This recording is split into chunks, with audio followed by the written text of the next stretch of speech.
Yo, yo. Alright, I need to test out my sound here.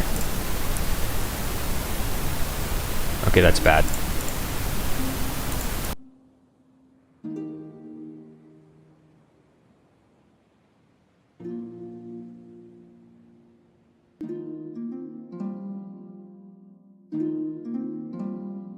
Alright. Got a better mic now. Darn it. Okay. We'll start up soon.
Alrighty.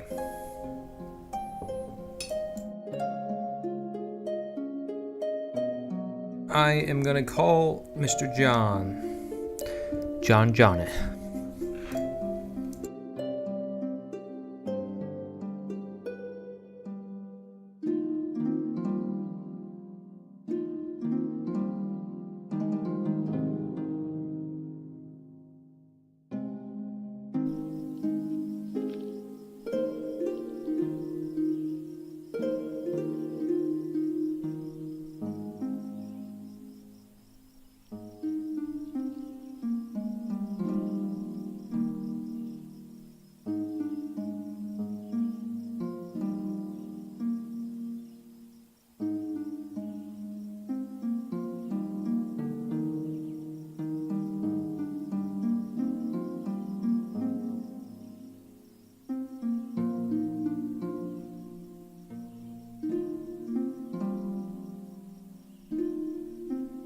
But dish.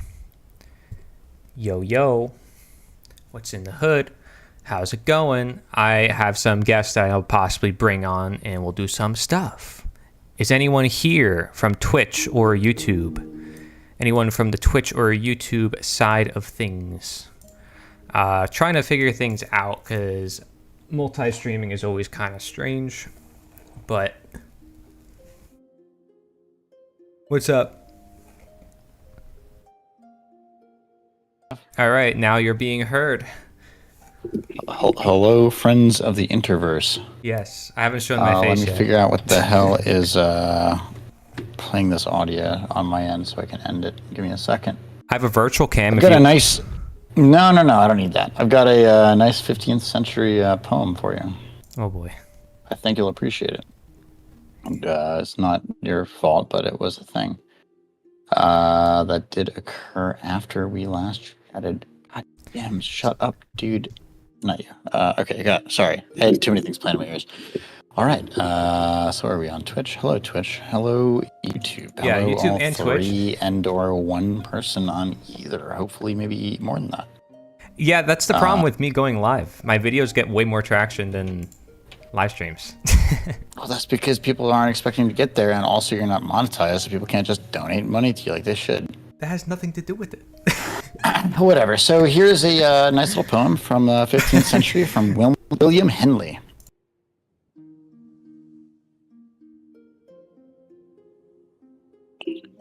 That's about how, even if you get some money, you're probably not going to be able to keep it. Suppose you screeve, or go cheap jack, or fake the boards, or fig a nag, or thimble rig, or nap a yak, or pitch a snide, or smash a rag. Suppose you duff, or nose and lag, or get your straight and land the pot. How do you melt the multi-swag? Booze and the blowins cop the lot. Suppose you try a different tack, and on the square you flash your flag. At penny a lining, make your whack, or with the mummers, mump and gag. For next, the dibs you grab, at any graft, no matter what. Your merry goblins soon stravag. Booze and the blowins comp the lot. It's up Spout and Charlie Wag, with the wipes and the tickers and what not, until the squeezer grabs your scrag. Blues and the blowins cop the lot. There you go. So.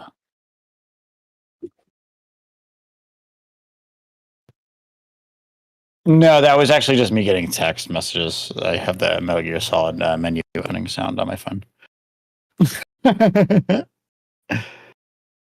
So yeah. So what do you get out of that poem so far?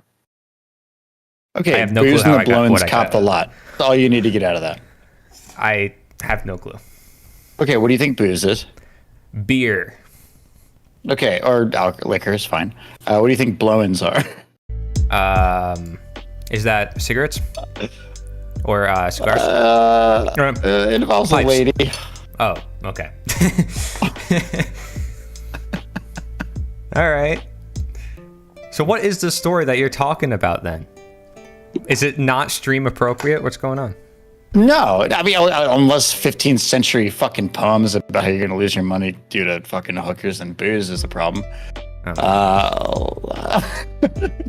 So if anybody's on YouTube, I recommend going to the Twitch end because I have everything set up on Twitch. No. You don't need What? to switch it. That's fine.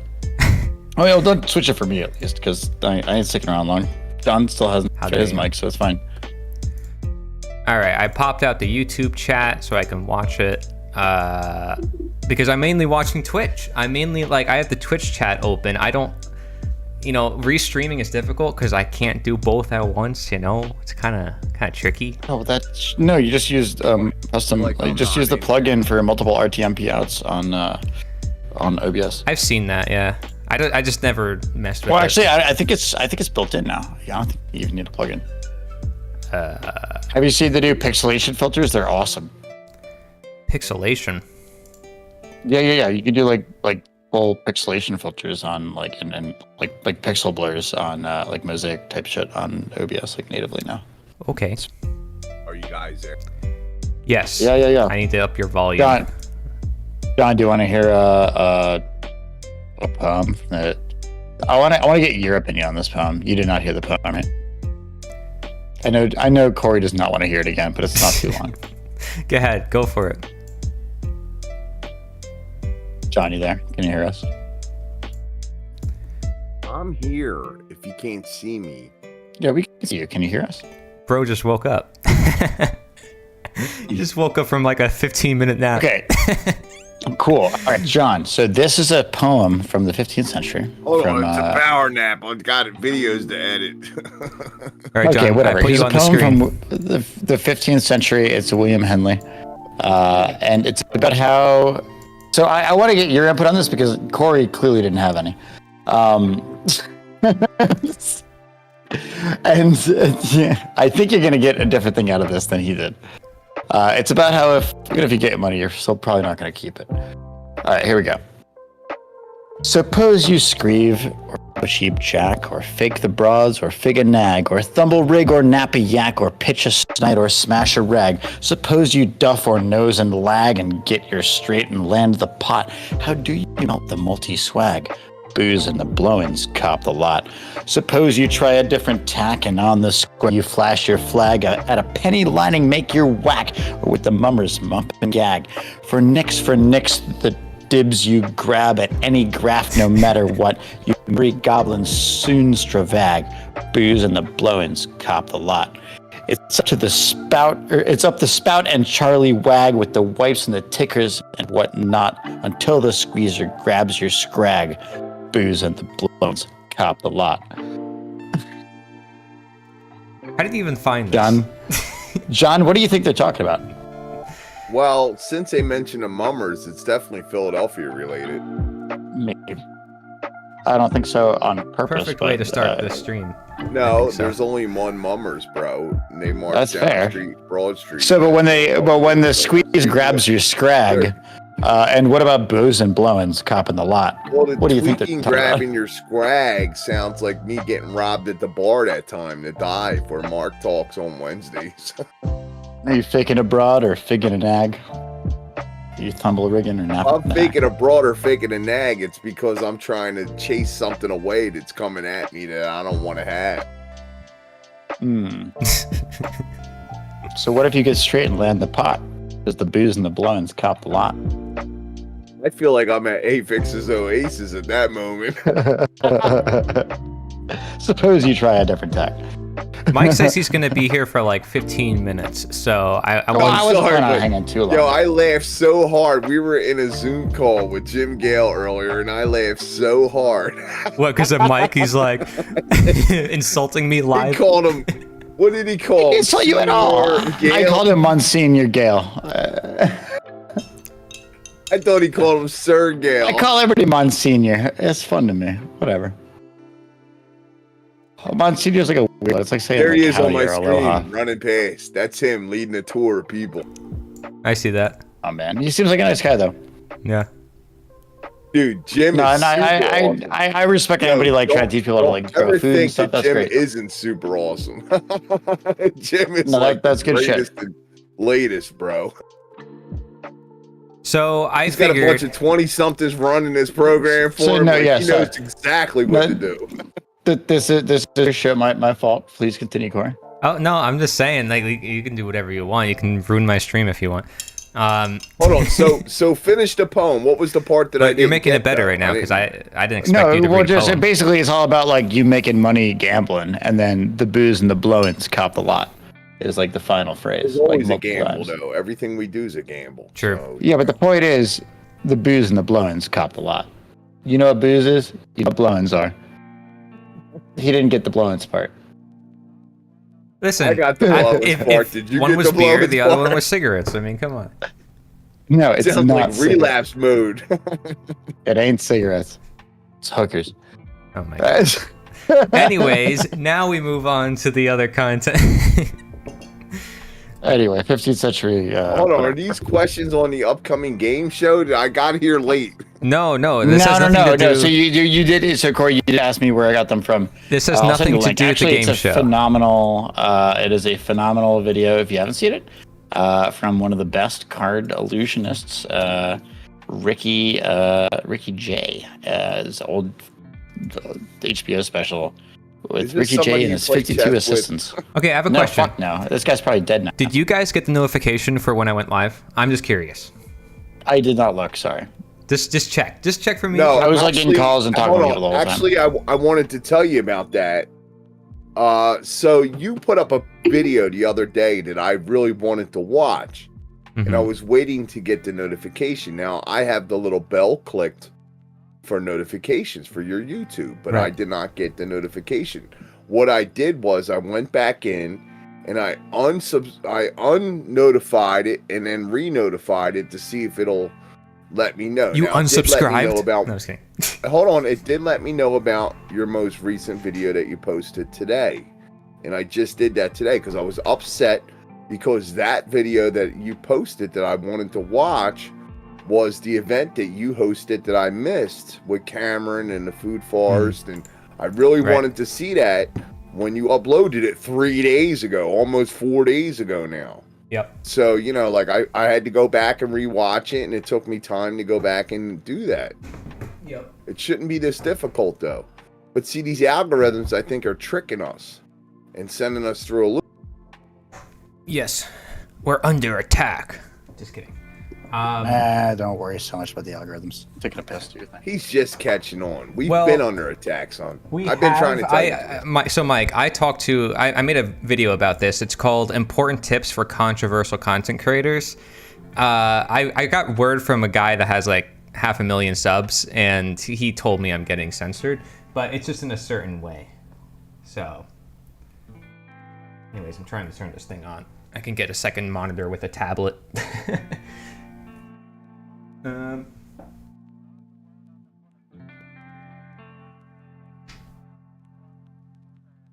If you expect me to be professional, then this is not the game show. So I have absolutely no need to be professional right now.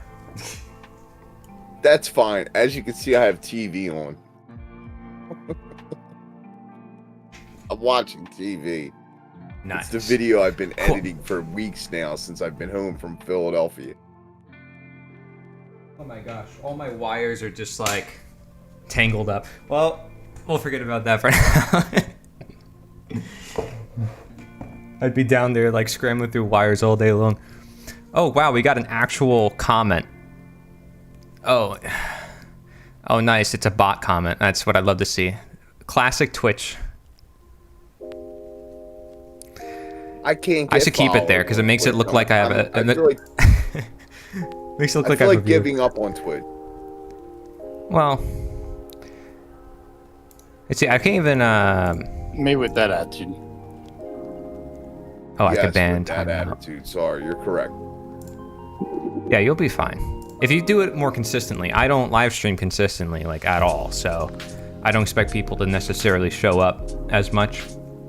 But also, a lot of people are live right now, so I'm gonna share my screen. You guys see this? I'm using a virtual cam, so you can see what's on my end, like live. Yes. Yeah. So this is my Instagram. I want to go over my content today, aside from this lo-fi music that's just going to go on in the background.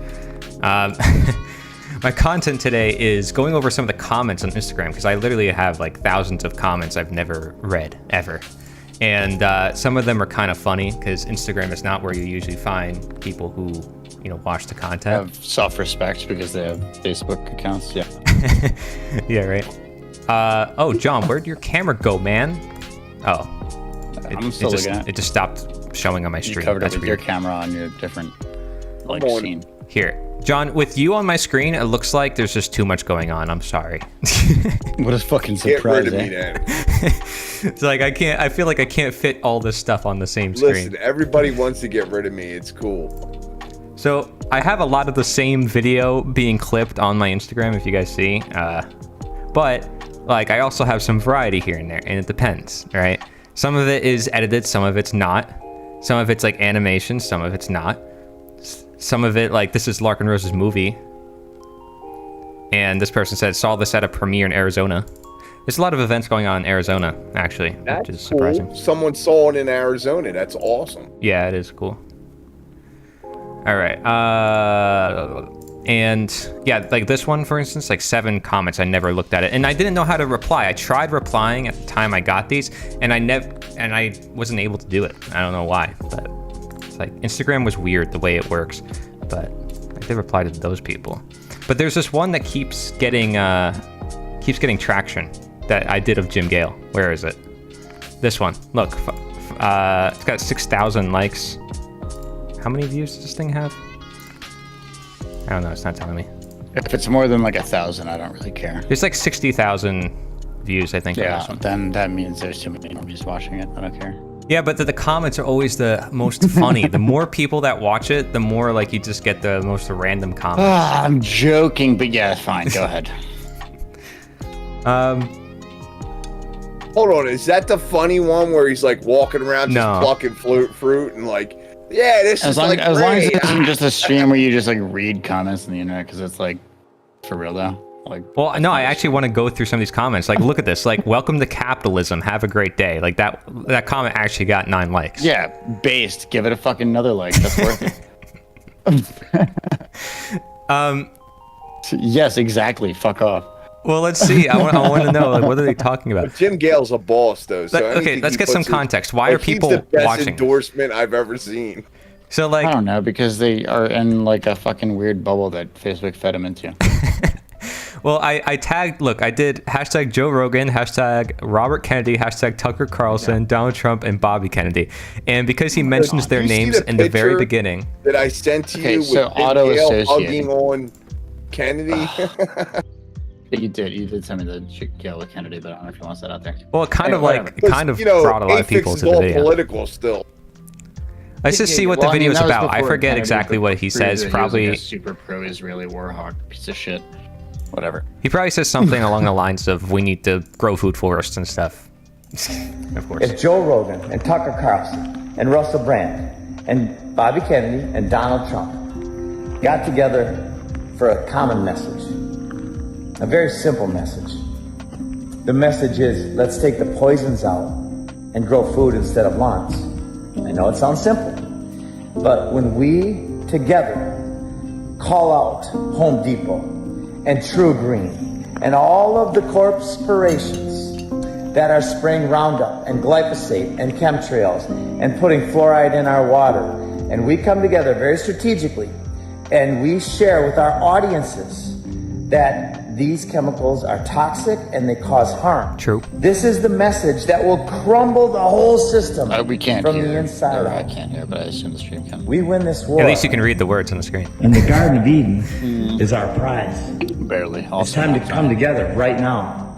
Time is of the essence. Imagine. Yeah, so he's saying that people should come together and basically unite around growing food, right? So, I mean, that makes sense.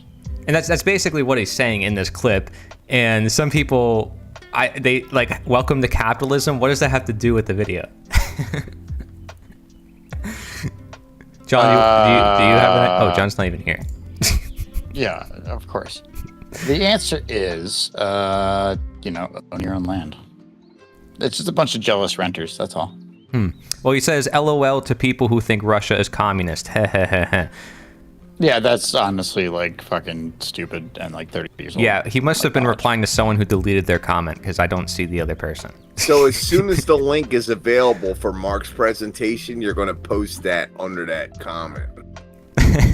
Yeah, right. Mark Pasio and his communism, Nazism presentation. Yeah. Am I going to get deranked in the algorithm just for saying those words, Mike? Darn it. Probably a little bit. Darn it. Oh, man. didn't say Minus one. We could feed and shelter the world. No more hunger and homelessness. We can do it and we all deserve it. How come this one doesn't have more likes than this one? How come Welcome to Capitalism, Have a Great Day is more ranked than that one? Probably because we're talking about someone who is giving you a service that could stop you from going into capitalist society versus the alternative. It's capitalism versus communism, sir. Well, like, I feel like it has nothing to do with the video. To do with this conflict. No, it has nothing to do with the video. Like, he's literally just saying, let's grow food. It has nothing to do with capitalism or communism or anything. So, like, it's just funny. This is why I like going over these comments, because I see them. Anti-capitalism. It doesn't matter. Like, it's just growing food. Like, it's just a basic human need, right? Yeah, like, but growing food is anti-capitalism. Selling food is not. I think you're both wrong. What? Hold on. So if there's any listeners in the Central Florida area, on Saturday the 11th, we're having an event at Jim Gale's place. I'm so glad you're showcasing him right now, Corey. Yeah, I can pull that up if you want. Yeah, so anybody that wants a link, they can jump in there somewhere. There's going to be a link somewhere. But this is good stuff, guys. This is what we're talking about here. We're talking about self-sufficiency, getting off the grid, getting off the system, getting off the supermarket's tit. Okay. Supermercado in Italian. All right, let me show the flyer for the event, though, because people do watch the live stream after it's over. I noticed that, especially for my channel, because, again, most people are used to watching videos. It's almost like most people watch the thing after the fact than like during it because they have other shit to do. Yeah, that's fair. Hello, That's person. because they like to watch it at 2 times the speed. Fair enough. Hello, person in the future. There's the flyer. Person in the future. The Path to Freedom. There it is. November 11th. Yo, Corey always sounds better at 2x. Oh, my goodness. A little less culty, perhaps. Wow. It's just like my old Twitch days. Like these are the exact same things that would like Gus would be saying. I don't know if you guys ever met Gus. He'd be on my live streams all the time with me, and he'd make fun of me the whole time. No, I bust your balls because I love you. Yeah, you all do it. I'm It's just fine. disappointed you didn't join in our chat the other day and watch the premiere of the inspiration video I created. Inspiration. We met. Well, you helped with the title for that. I mean, I kept the title. Wait, that you I called uploaded it that video already? Inspiration. Not yet, but I'm getting okay. ready to. It's going to be up. It's going to premiere tomorrow night. So. Okay, well there you go. I would have watched it right now if it was actually up. Just saying. Well, it's playing on the little TV that's next to me, but you know you can't hear it. Yeah. Oh yeah, you showed me some footage from that. Yep. Yeah. Remember we talked about it, but Conrad was in the chat. Conrad Rogaz. He's very, very intellectual, and he's an up and coming content creator. He's really got some good stuff, man. Yep. I share them on my channel. So if you see what I just put on the screen, I made this little graphic for the book as like a little promo. And Mike, if we can boost this book right now, like literally it's releasing like tonight. If we can boost it in the Amazon algorithm, it can, rank higher. But yeah, props for your second published book. That's really cool. Congratulations, sir. Well, maybe not second, but cheers, it's definitely a nice, convenient, good one. Oh, sorry, you have more? Fuck. The second one that I know about. But the other ones were more of like my own personal philosophy. I don't expect them to be absorbable by the average person. This I know is definitely... How many ISBNs do you have? 6 or 7, I think. Holy shit. Well, you should have fucking... Yeah, but they're free, provided by Amazon. Hold on. For our dumbed down listening audience, an ISBN has to do with the International System of Book Notification. It's where they index. Listen, it's where they index. Listen, it's where they index books, and they can track what book goes with what title. For the Library of Congress, yeah. It's international. It's above Congress. No, that's not. Absolutely. I mean, they say it is, but let's be real. Everything's international till it's not. Yep. All right. Let me make think sure those everything's motherfuckers good in on the Tonga YouTube. give a shit. Okay. Looks like everything's fine. Yeah, so that's the book. I'll show that promo in like the end of Hey, congrats, videos bro. now. It's cool because I just want to try to get it maybe ranked. So if we can try to push it like right now or like these few days, that's like the best time Yeah, to if do you're it. asking me to boost it, I don't know what I can do, but I'll definitely beat it. You buy it. Just kidding. You don't have to buy it. But I mean, yeah, I'll buy a copy. Fuck yeah. that's the only way to boost it. Well, I mean, I don't have Kindle, but I buy a hard copy. I do have a hardcover and paperback, so they should show up like right now or tonight, something like that. You can check. Okay, So post I can the show link, you actually man. how to. Give me a short link. You go to Amazon.com. Tutorial time. No, exclamation point AZ. Wait, Got it. is this? Will this leak my address? Yeah, don't do that. Okay, so then never mind. But you get the point. So, but I'm not Exclamation logged point in, AZ so it doesn't Corey really matter. Angelot. Tao. Oh, hey, it's a thing. I see it. Yeah. So you just look up DAO the full return to Yeah, make sure. here's your That's all you got to fucking do. link. Got it. There you go. You're welcome. That's all you got to do. Hardcover, $12 done. Ships in 4 to Yeah. 5. Thanks. Well, that's dropped the the link. cheapest Yeah. price I can make it, by the way. So I tried like. I dropped on it in the purpose. chat. Is that the one? I beat you to it. Oh, thanks. Damn it. All right. So listen. So for those that don't know, is Taoism is on the rise in China, but it's on the rise in China because they have such a communist grip and Republican, communist China Republican stronghold over there. I think It's there's very- more than that, but sure. Well, Yeah, there's a lot going on over there. There's but a lot of it's the videos. second, hold on, I will say this about what I know about Taoism. It's the second highly translated literature in the world. Okay, out of the two, you got the Bible is number one. Okay, which I'm very fluent in, and Taoism, which I'm semi-fluent in. I'm not totally fluent, but I'm semi-fluent. True. And it's the second most translated book in the world right now. So that speaks volumes of what this content is that you created, and I am Ordered a interested copy. in- thanks. Yeah, well, I just think it's Done. the best for shareable, like as a resource when it comes to that topic. I actually, in my view, right, the reason why I made it is it's the most complete work on Taoism in the entire internet. Like I've gone through everybody's material on Taoism, and I didn't find something as complete as this because I brought a lot of their material together. And so, like, I've even gotten a lot of books that people don't know about from Taoism too. So a lot of it is merged into it. Anyways, is my screen flickering? So weird, dude. I need to fix all this stuff. Like, I don't have my so- live stream game hold set on. up, Mike. Let me just throw this in there. I just want to You add guys need to this work on that shit. to the Taoist thing. You know, like with Taoism, you know, like the one thing about Taoism is it's very crisp. Hold on, it's very crisp and clear in what it's conveying to the people. There's not a whole lot of esoteric or algorithmic or allegoric, you know, translations I going just on want there. 10 more copies for the fucking local free library. What? Oh my Listen, gosh. I'm Yeah, trying to fuck you. explain it to you. I'm trying to explain awesome. it to you. Okay? That's so For cool. those that don't know, it's very plainly written.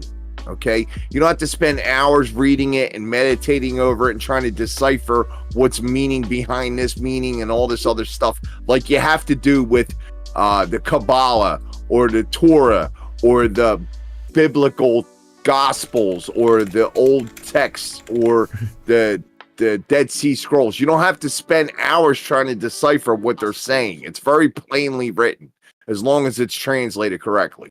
True. Yuppers. Yeah, it's actually really good points you made there, John. Thank you. Not That's to promote right. the book, Yeah, but like slow just teaching the philosophy.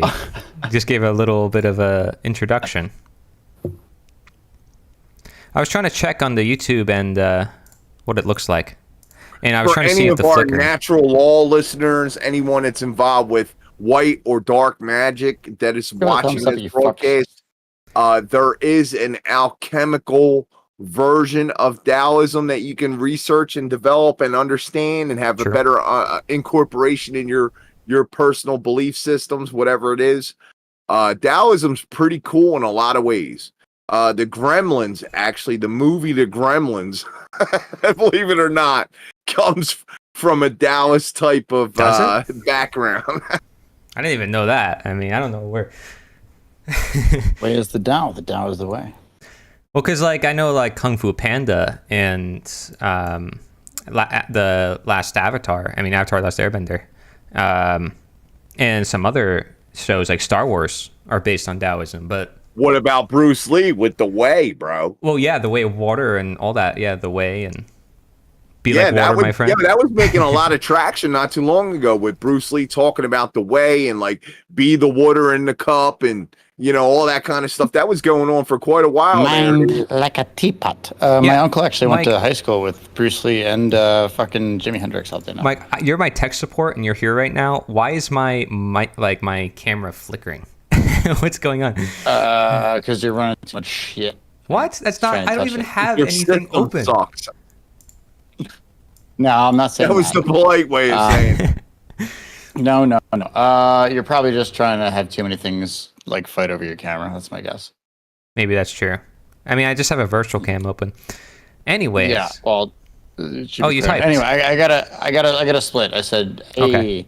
All right, I gotta split. Thank you guys you. are awesome. I Thank love you, you all Mike. very much. I appreciate Be it. safe. Love you too, Yes, Mike. absolutely. Thank you so All much right, for later, supporting dudes. me, man. I want to get. Absolutely, I'll pass it along. I will give it. I'll just be leaving like a stack of 10 of them at the fucking local library next to my house. So. Wow. Yeah, it'll have some fun. So to be fair, they were only paperbacks. I got a hardback for myself. All right, love y'all. Okay. Later. Thank you, Yeah, Mike, so much. Mike is awesome. Apex's Oasis. He is awesome, dude. Like, people have no idea what it's like to have him as a friend. It's true. Like, I was trying to boost his ego a little bit in that call. And he's like, stop it. Basically, that's what he said. Yeah, he does not need any ego boosting. Have you seen his recent girlfriend? Don't talk about that online. Okay. We won't. Yeah, I don't know how you feel about that. Okay. Look at this comment. What if, like, look at this. What if my granny, 2 hookers, a preacher, and a rabbi walked into a lawn and said, "Let's grow carrots"? This is the type of comment I get on Instagram. This is now you know why I'm Dude. going over them. Like what? What? These comments are unhinged. Yo, that's insane, bro. I know, but this is why the video got traction, because people left comments like these. The more stupid you are on the internet and the more stupid the comments are, the more traction it gets. That's just a fact of reality. Yeah, that's what sells stupidity. Well, like, there's like fun, stupid type of thing. You know what I mean? Like, so clever in some ways, other ways, eh. This is a better analogy for what the video is trying to say. Much more concise and straightforward. I really thought he had something to say when he started. Well, okay, duh. He's sitting in a food forest. Like, you can see it right behind him. Look, you didn't find anything worthy in that because you are brainwashed. You are a brainwashed sleepwalker. Sheeple. He's a sheeple. See, I don't need to reply to these comments because there's people already doing it for me. What is this? The thing is, it's all our fault. The end user is responsible, not capitalism. See, I agree with this comment. This one says, absolutely true. Capitalism is literally killing humanity. It's killing us. This piece of paper, John, is killing us. It's not us. It's not our mind. It's not our belief in money. It's just the money.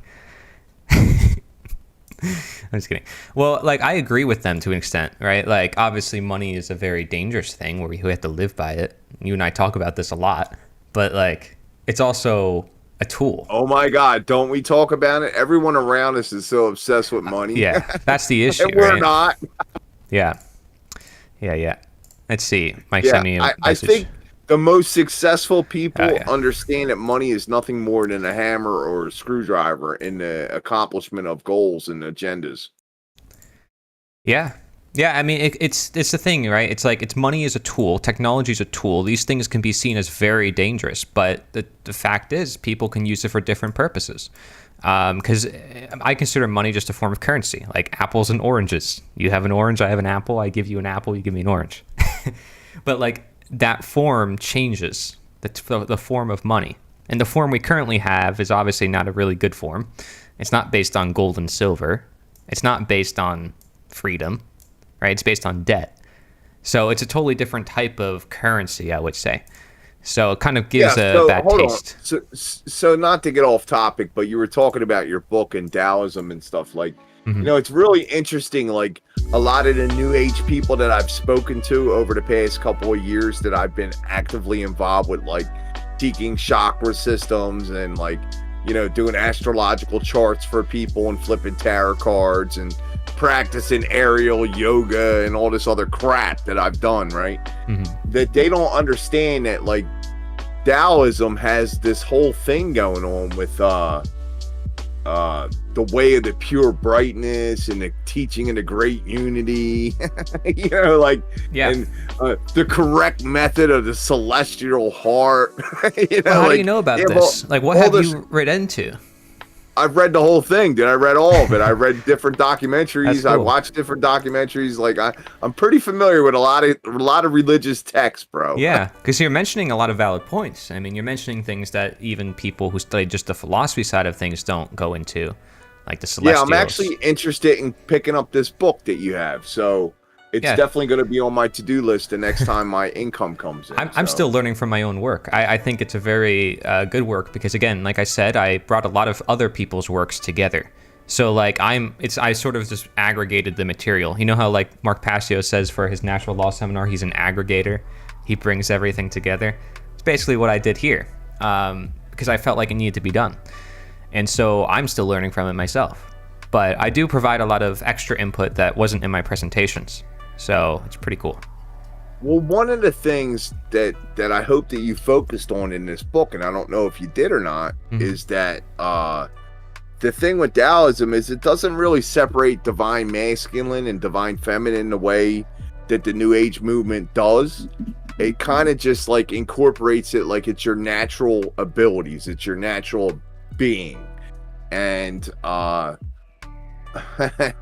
lot of the New Age stuff, like they have this separatist, this separatist view of these things, whereas Taoism doesn't practice that. Like a true Taoist, like they, have cup will travel, and like you don't, like most people won't understand what I mean by that. But like if you have a cup and you have your utensil to eat with, and you have your moccasins on your feet, that you can go anywhere and do anything, that you're not held. Your cup can, be more than just a cup. It can be a food bowl. It can be a carrier of items. It can be, it can translate. It's versatile. And that's what I like about Taoism. They specifically line out the natural order of things. Whereas like, it's not, there's no separation. It's just there. It's like listed as the law. It's listed as facts, which sounds a lot like Mark's work with the natural law movement. Yeah, no, it is. There was somebody who messaged me and said, hey, Taoism is like the closest thing to natural law, as we know from like Mark Passio's work. And I do make a lot of those connections in the book. And actually, I do mention the masculine and feminine. So you might like that. I do mention it specifically. That's great. I'm glad. Yeah. I look forward to reading that part. Yeah, and it's part of like the first chapter too, when it goes into like symbolism, because I go into the yin yang, which most people are familiar with. So I start with where people are familiar with, and then from there I go into different concepts. So, and it's also a really helpful index. So there's different sections and everything, right? Mental gender is one way to look at the polarity in the world, but there's other polarities in the universe that go on all the time. So I think the yin yang sort of encapsulates that idea of the masculine and feminine. Usually the feminine is seen as like the dark, the negative principle, and the masculine is seen as the light, the positive principle. But yet the funny thing is the negative, the darkness, is what we tend to push out of society, yet it's so valuable, as we know. Like, so the feminine is actually amazing.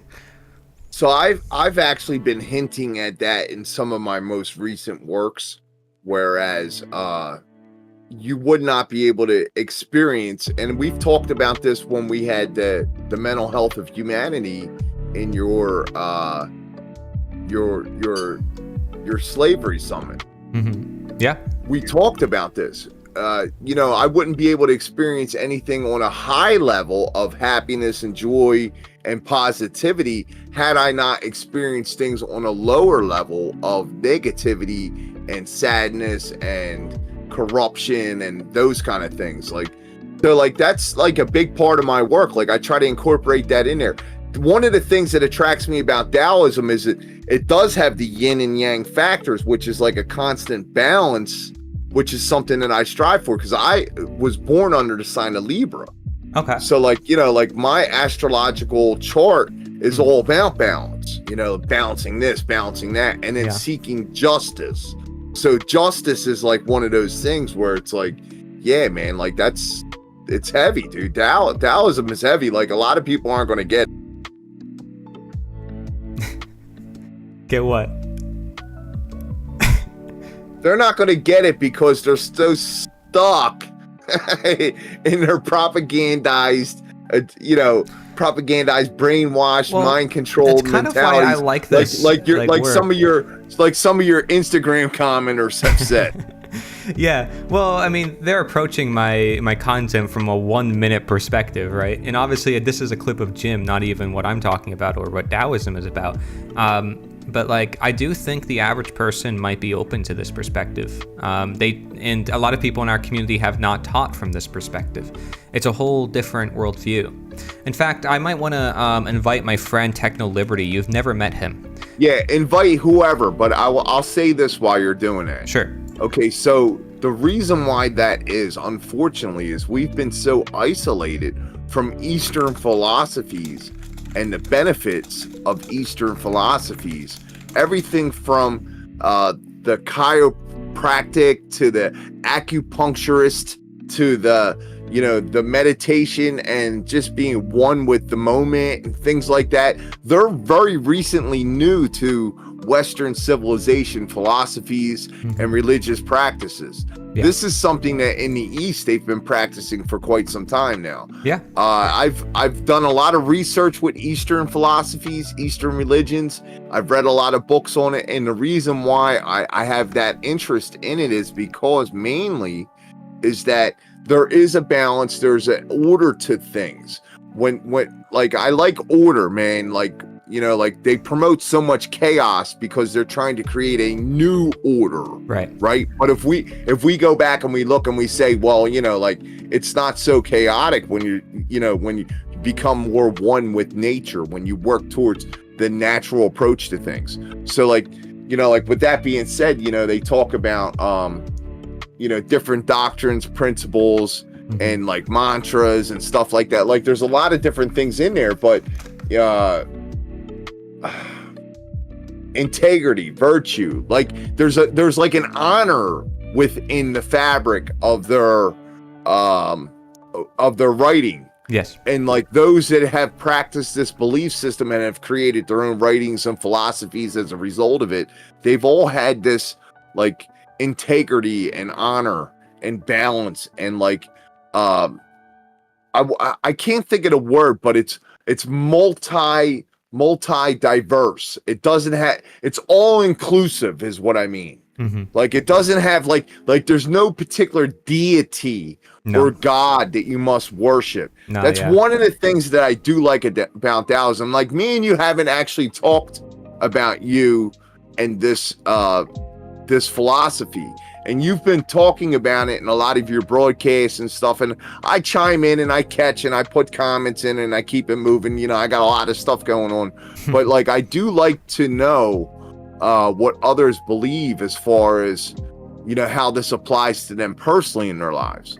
So I could take the same, but see, that's the thing about me. I'm a little bit multi-diversal. Like I can take the same concepts and apply them within the Christianity model, within the Islamic model. Exactly. Like I could take all those models and I could take the same exact concepts and show them to you. You know, like if people are willing to listen to them, because not a lot of people are willing to listen to them. That's the number one thing. They have these preconceived notions in their minds about what is and what isn't, and you know, they think that the only thing that they believe is what's correct, and that's one of the biggest fallacies in humanity right now, unfortunately, is that you are not always right.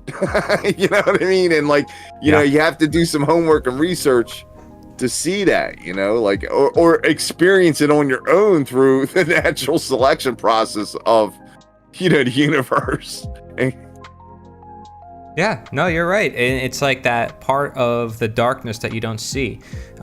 You have this light that you have found, this truth that you currently see, and then there's this truth that you have yet to see. And there's constantly that process. There's these dancings of polar energies constantly at work.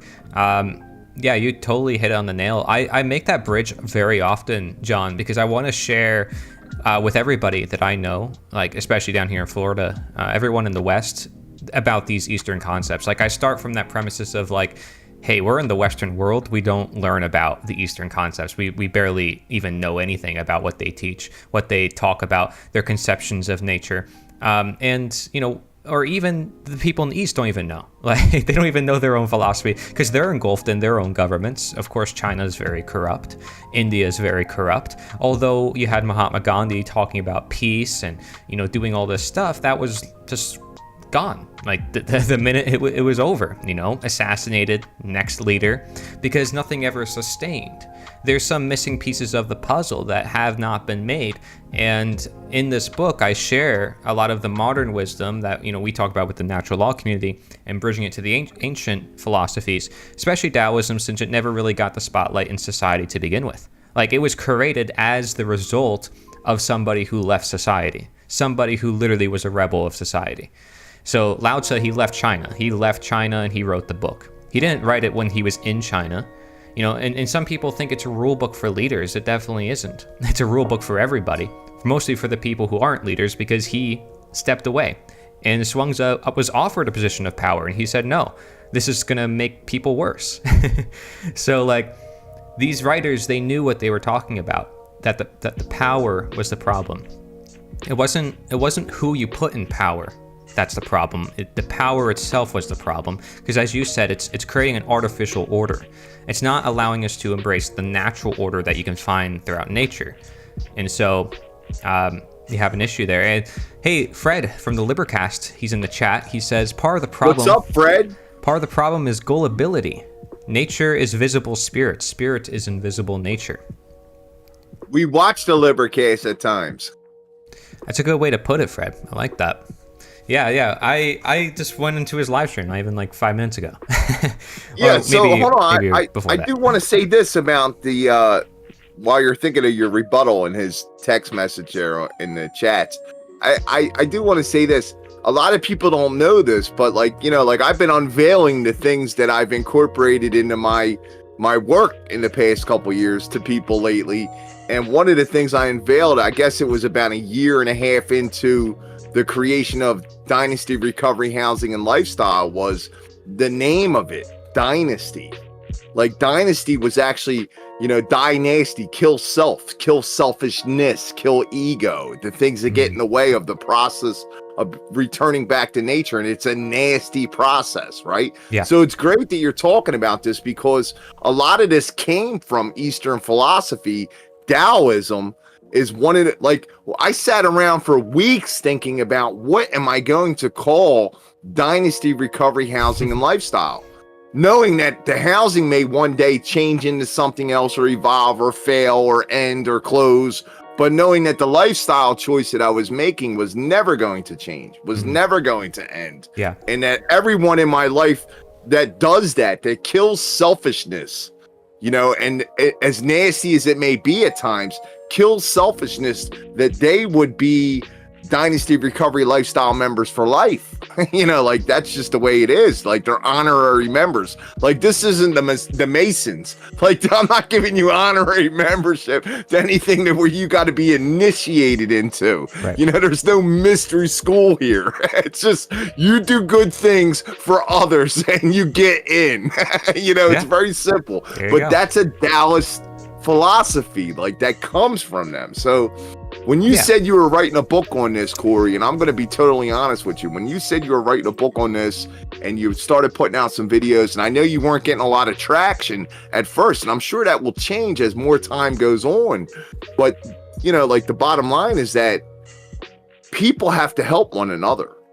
People have to exist and act in a natural order of things. Mm-hmm. And they're not doing that. And the more that they pull away from that, the more suffering and chaos and confusion and separation and hurt and pain and suffering is going to go on. Yeah. But there will be a tidal wave where it goes backwards. The yang to the yin, right? So it will go backwards. And when it does, you know, like a lot of people are going to say to themselves, you know, like these Eastern philosophies are the answer. Like when I started studying this stuff, and I don't have any doctorates or formal education, but I would definitely consider myself to be a scholar when it comes to religious texts and the interpretations of religious texts. The people that are interpreting the text and translating it and putting it out there for people to view don't have the correct definition of some of the concepts inside of the text that they're translating. They translate it and they don't understand what it means. They can't see the connections with reincarnation. They can't see the connections with, you know, afterlife experiences and the oneness with the unity of the universe. You know, like they don't see that. Like when you are pure and at the oneness of the moment, you know, like Jim mentioned that in that Zoom call that we were in earlier, you know, being at one with the moment, like, yo, that is so key and crucial in people's activities. Like, forget about what you think about the next thing. Forget about what was holding you back to get you to this moment, right? Just go through the moment and like experience it and fully commit and fully be there and have all of your mental, physical, metaphysical, spiritual, causal, you know, astral projections in that moment. When you do that, like things change, man. Like you literally can see the lightning before it strikes. Yeah. Hey Fred, what about this graphic? Do you like the graphic? Does it look good? I made it. Just to let you know about it. Yeah, he mentioned nobody owns knowledge, principle of correspondence, and rhythm. I also go into the Hermetic principles in this book too. And Great. Yeah, and I talk about why I like Taoism because it's self-aware, like it warns against itself. So like it'll say in the first chapter, hey, language has problems. Like it has mistranslations. You cannot put a name on truth, and that truth is like beyond human words and conceptions. So already right off the bat, it's self-aware and contradicts itself, which I love because I know that by embracing that contradiction, it really stands for truth and seeing bigger, more holistic perspective. Now, that being said, I don't claim that Taoism is the only thing you should study. I don't claim to be a Taoist. I never in my interviews say, hey, I'm a Taoist or I'm an expert at this or whatever. I study from everything like you do, John. And that's why in the book, I make many connections to Christianity, many connections to Buddhism, connections to even Confucianism at times, even though that is usually seen as the opposite of Taoism. So like you're able to see that all of these have some sort of tie within them. And that's the idea. There's a lot that could be said among those lines, right? But the whole idea, if you understand just Taoism alone, would tell you, hey, you aren't a Taoist. No one person's a Taoist. And that's just a term that people made up. The founders, Lao Tzu, who wrote the text of Tao Te Ching, never called it Taoism. He never called it a religion. Never said that anyone should do anything with it. He just said, here's a bunch of pieces, you know, words on paper, and here you go. The person that asked me before I left China. Like, he didn't do anything except like write down something because someone requested it of him. And he didn't expect it to go anywhere. He just left China. He's like, I'm out of here. So like, you know, it's funny that we can talk about a text like that. There's probably billions of other texts that happen the same way, where people did not expect to create it. It happened spontaneously, just out of their heart. And they expressed such a great, profound wisdom. And a lot of it probably could have been lost. Like in So T just joined us in the Discord. Who joined us in the Discord? Oh, Techno Liberty. What's up, brother, man? It's good to see you. Finally meet you. I see if he hears us. I don't know if he hears us. Or if he's... Well, maybe he hears us, but... He's working on it. Yeah, his microphone's not working. Nice to have you here, though. It's been a while. Hot minute. It looks like he can hear us, but his isn't lighting up green, so he's not able to... Yeah, gotta I check want your Techno to audio share a little bit of settings. his journey too, because he came to a similar path as me. Funny enough, Tao means path.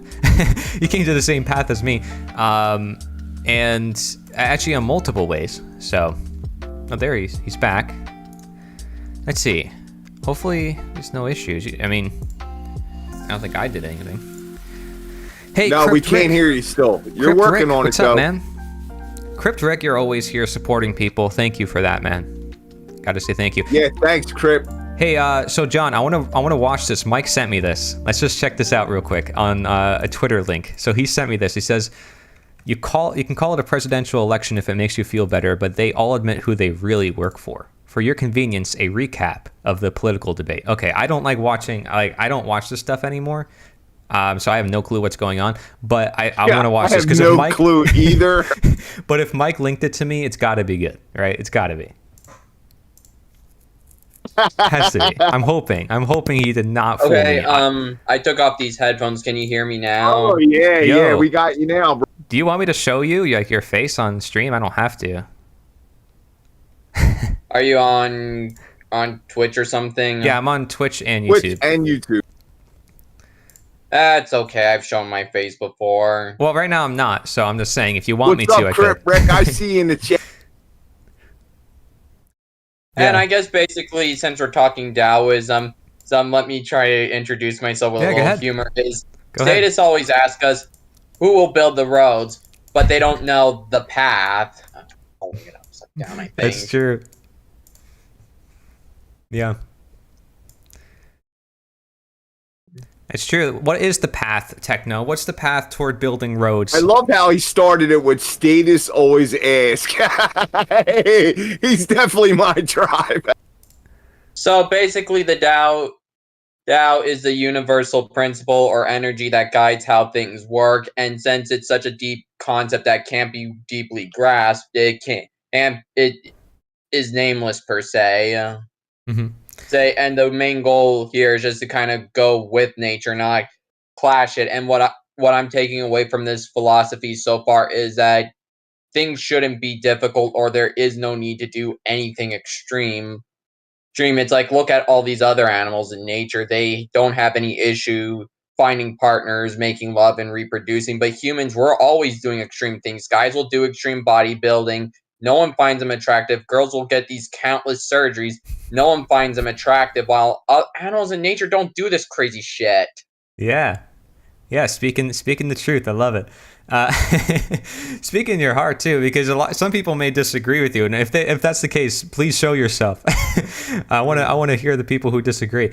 But Techno, for those of you who don't know, like Crypt Rick or Fred, Techno has been around for a long time, like probably since the beginning of my channel. And John, I don't think you've ever like met him either.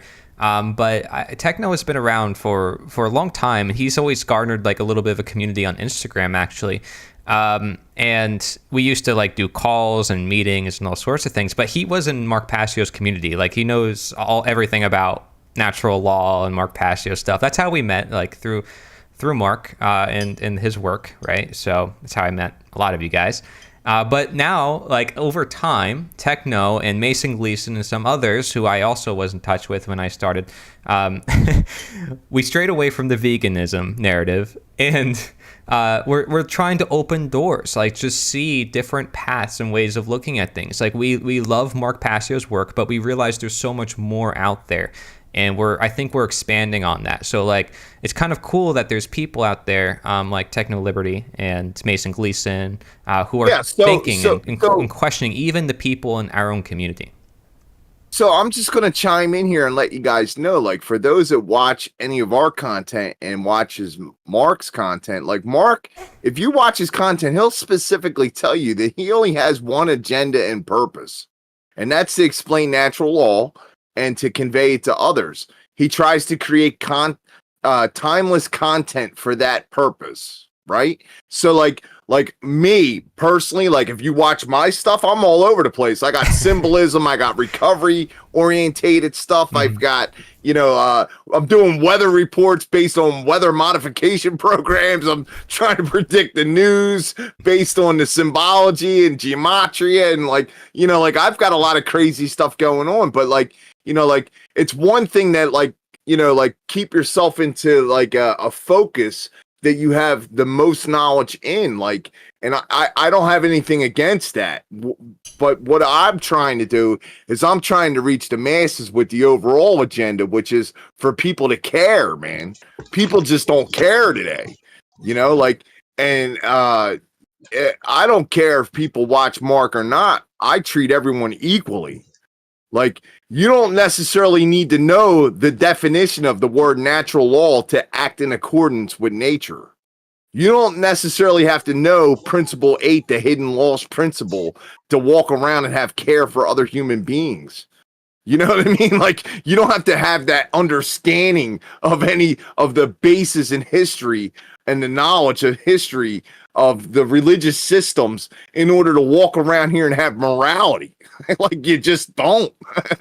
Like, that's one of the things I liked about some of the teachers of the past. Like, so let's take, like, I'm not going to say, like, you got to be a born-again Christian on this broadcast, but I will say, like, let's just take one of the teachings of Christ, which he said, abolish all laws and just treat others the way you wanted to be treated. It's very simple. He simplified the shit out of everything in an instant, and nobody can grasp that concept of the golden rule, man. That's the gold that alchemists create.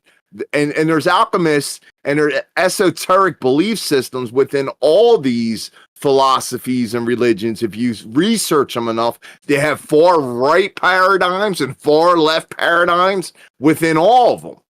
Like, and I'm just trying to get people to give a shit and let them know that they don't have to, worship anybody. They don't have to follow anybody. All they have to do is give a shit and use proper discernment in their actions and behaviors, called morality today.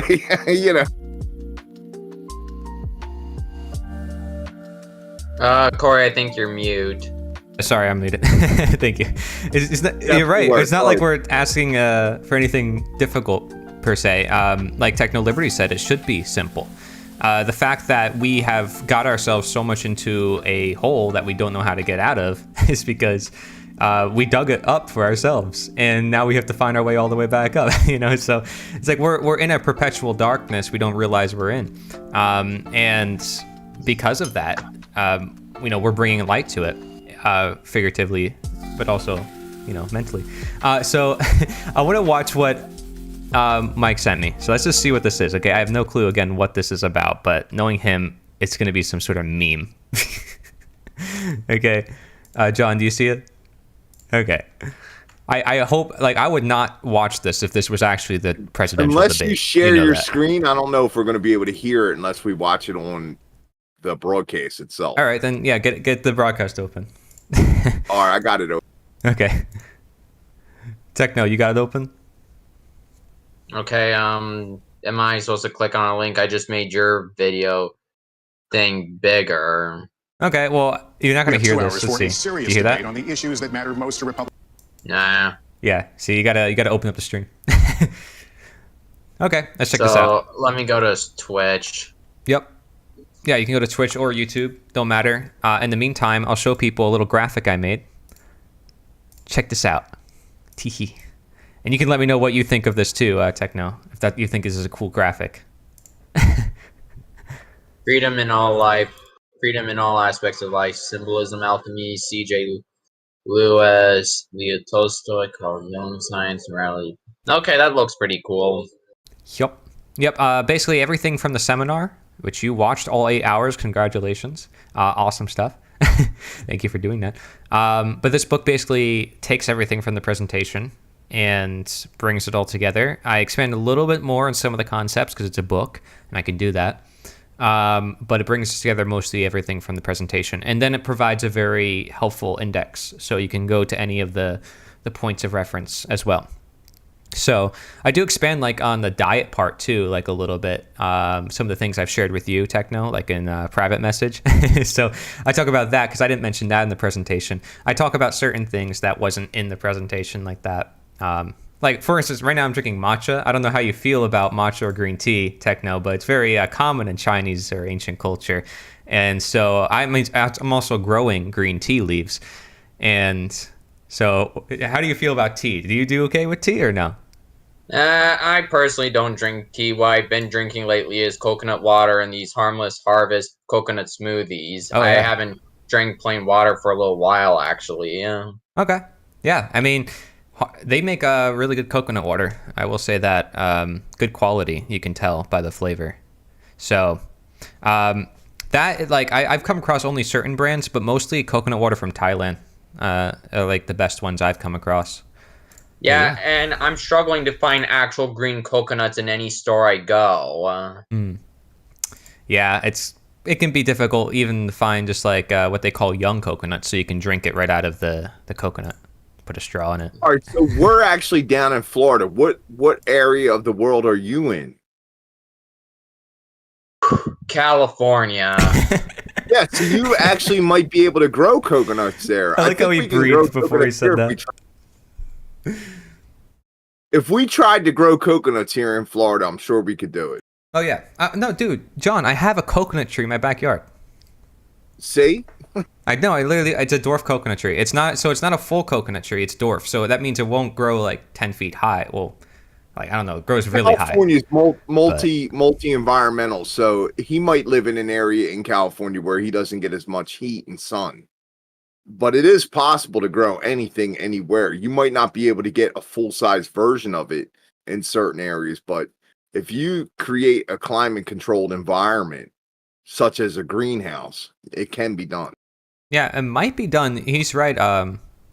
Yeah, Techno, maybe you want to look into that because I have a dwarf coconut tree, so that doesn't grow that tall. So you could fit that within like a greenhouse.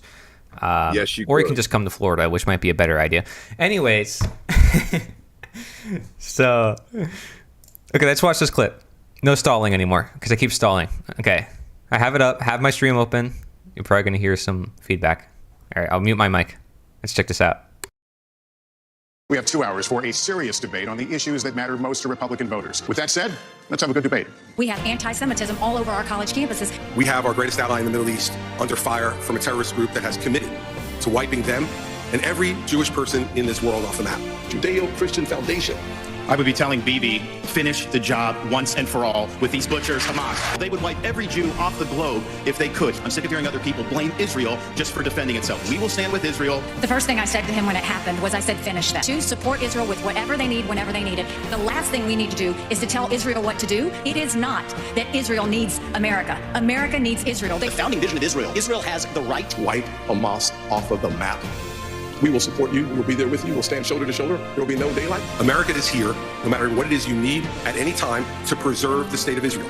It is absolutely your obligation to protect the territorial integrity of Israel. And with a question from Matthew Brooks, the CEO of the Republican Jewish Coalition. Do you support the use of military force by the United States against Iran? Jewish students across the country are threatened and under attack.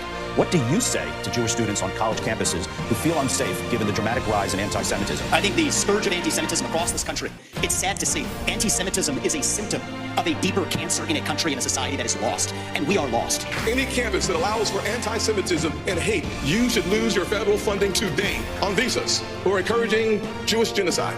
I would deport you. No, it's the anti-Semitism that's spiraling out of control. That is what we have to confront. Jewish students and synagogues being threatened in our state. We made sure that we sent federal agents to those. I think we got the point. Holy moly, that thing is crazy, dude. Okay. Yeah, so I didn't expect Mike to send me a clip like that, but holy moly. That I don't know.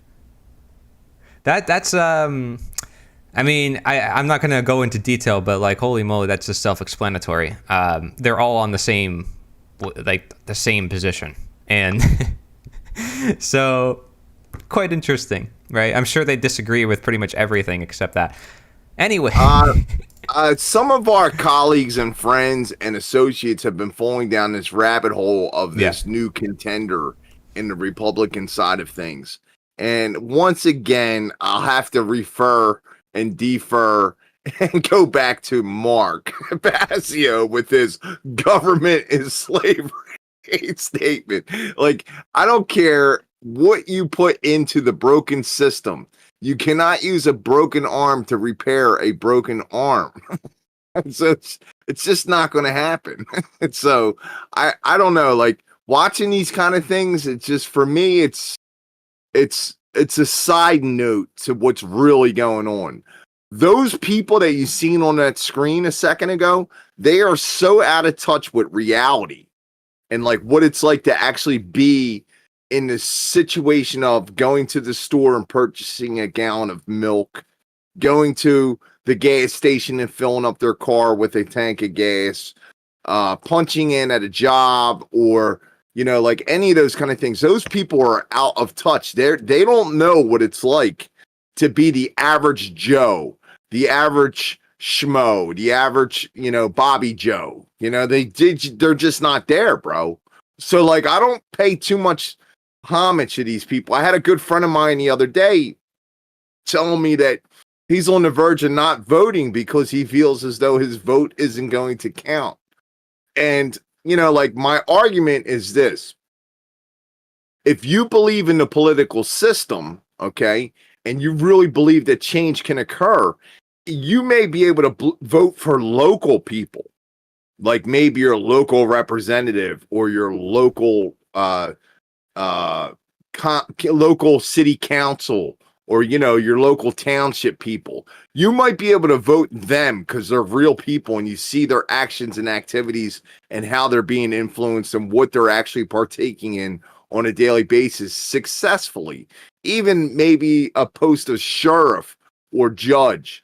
But when you get above those levels, when you're talking about senators and congressional leaders who have positions of authority within Congress, okay, head of chairs and committees, when you're talking about Supreme Court judges and U.S. district justices, okay, when you're talking about governors and presidential candidates, if you think that there's some kind of vote that you can cast in Pennsylvania today, they were reporting all day long. I get these feeds in my garbage that comes through, right? I get these feeds telling me that there was election fraud going on in Pennsylvania. It's been captured and reported and blah, blah, blah. People were actually literally casting votes, and they would see the vote change to the other person right on the screen in front of them. Like there wasn't any delay in the process of their vote being stolen. Like it happened right in front of them, and they came out of the booth complaining about it. Well, obviously that's bad programming for the people involved, whether the agenda was to get them to vote for the person and it was intentional that the vote was sent to the other person, or it was just like bad programming in general and it happened. It doesn't really matter. The point of the matter is that the system's broke. And like, think it's pulling levers in it or listening to these politicians is going to be a solution, man. It's not going to be the way things go. We as humanity, we have freedom movements going on all over the country right now. Yeah. You've got to see all these different unities of people that are coming together, and they're holding freedom festivals, and they're holding freedom conventions, and they're holding all these things, and like trying to get in alignment with some type of political affiliation is not going to be the answer today. It's just not. Yeah, like this is one event, right, that's happening in Florida, Path to Freedom. That's just one example that John is talking about. But we also have someone in the chat who is from Sweden, so welcome from Sweden. Really cool to have you here and sharing your thoughts. You're talking about how the media is completely different there. They have a different narrative. I think we don't really want to get stuck on the symptoms here. When I saw this clip, I'm like, oh boy, Mike sent me down another rabbit hole I have to talk about, because everybody's talking about, this side, that side, this politician, that politician, but no one ever really looks at the psychology. What's going on in people's minds? What's going on? And just look at the language that was used, even within those clips that I saw. They're like, I'm going to wipe them out of the map. We're going to do this. It's like, how could one person have the power to just wipe people out of the map or to deport people? Or what about war to begin with? Why don't people talk about the nature of war? Why are they talking about two sides within the war? The concept of war itself, they think it's almost like it's an inevitability that we have to just live with war. But they never really get down to the psychology or the philosophy of things. And I think that can be an issue. So when it comes to what you said, I don't have a position on it. So don't expect me to defend you or attack you in the chat. Really, the way I look at it is, do you like war? I'm pretty sure most people don't. So if we agree on that, that's my response, right? I don't care if it's USA and China or China and whatever. I don't care what it is. War's bad, right? There's no just cause for violence in this world. Violence is built out of fear. It's built out of survival. It's instinct. And, you can make the case for self-defense on an individual level. But once it starts getting even bigger in collectives, everybody thinks they're justifying their position that they have to go to war with some people they don't know. It gets all very clouded, very, projecting. So people have to be careful. There's a lot of projecting that can happen. And so when I say straight up to you, like, I don't have a position and I don't know what's happening in Israel, I don't know what's happening in these parts of the world, I'm just being honest. But who on the internet are going to be honest with you and just say, I don't know? And who's on the internet is just going to say, well, guess what? I'm just saying this message because I want followers. I want money. Like, most of the people online, that's why they're producing the message. They don't actually care about the events. They're not even there. That's not even their homeland. They're speaking about it because they feel like they have to. I have a voice. I am someone special. I'm important, and I need to make money. I need to get views. This is the psychology I'm talking about. People online are not so authentic when it comes to these ideas, and they're projecting. And so I want the viewer to be empowered in a sense, but like, only you can do that for yourself. So when I sort of dismiss the comments and I dismiss like the political propaganda, the stuff, the symptoms, it's only because I want to get to the root cause, and that's everybody. Like John said, it really relies on the masses.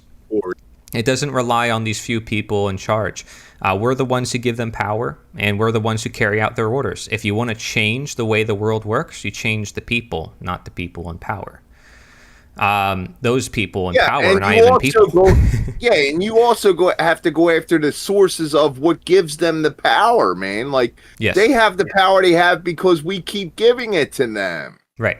And that's what I'd rather focus all my time and energy on. I'd rather focus my energy there rather than talking endlessly about the symptoms and some people that I have faith and I have to beg that things change. I can help people directly. I will say this. At the same time, I think it's very important to keep a watchful eye over the enemy and what they're doing. I think it's very important for us to report to one another and to the masses in general. And that's what I try to do in my New News Now broadcast. I try to give people and I don't know if anyone even notices this or knows this about me. Since this conflict has gone on, I have not gone live with a news broadcast. I have not. And like, I did one little broadcast and I was talking and I mentioned the VAX situation a little bit concerning military personnel and, like the replenishment of our military, just a little bit. And I got a strike for it. So it's like, we have to be very careful what we do. There's some really good content creators out there lately that have been putting out their normal regimen of content and they're getting striked. Yeah. Like, for me to pick a side or any of that other shit, it doesn't matter what side you pick. There's always going to be somebody trying to attack you in this arena because that's how it's designed. Yeah. Like, I'm just not falling victim to it. But at the same time, I want to be able to inform people of what's truly going on, Yeah. Well, again, like, some of it by design is us contributing to it. Because like most people in today's world don't have a sense of purpose or like a sense of like, this is my meaning, like other than my day-to-day job. And so some people take it to the internet and project onto others because it gives them a little bit of a sense of purpose over others. To have like a moral superiority, to claim that they have the right worldview. Everybody is trying so hard to be right or have the right position, and it's actually backfiring on humanity. It's funny how that works. It's just because people are stuck. They're stuck on trying to prove a point, and it's causing division. Because there's a lot of people who will disagree with you. There's going to be people who disagree all the time. So you just got to learn to live with the fact people are different. Can I talk for a little bit? Yeah, go ahead. So, St. John, I guess basically what, you know how you say Mark Pasio's main lesson is natural law and ending slavery, right? Sure. So, I guess before I started posting a lot of content about me eating raw meat and raw nutrition, I guess my main purpose as Techno Liberty 42 is to teach people that politicians, bankers, lawyers, they aren't the ones creating tyranny. They call it a police state because police and military are the ones who are ultimately manifesting reality. And I'm trying to teach people that you willfully complying with tyrants is what creates the world as it is, and that's where my catchphrase NPCs are why we're enslaved comes from. Meaning, if you don't understand that, you don't understand anything I say. Yeah, I totally agree with you, Ted. Yeah, that's his catchphrase. NPCs are why we're enslaved. He puts in there every post that he does on Instagram. There's a lot of NPCs walking around, bro. Yeah.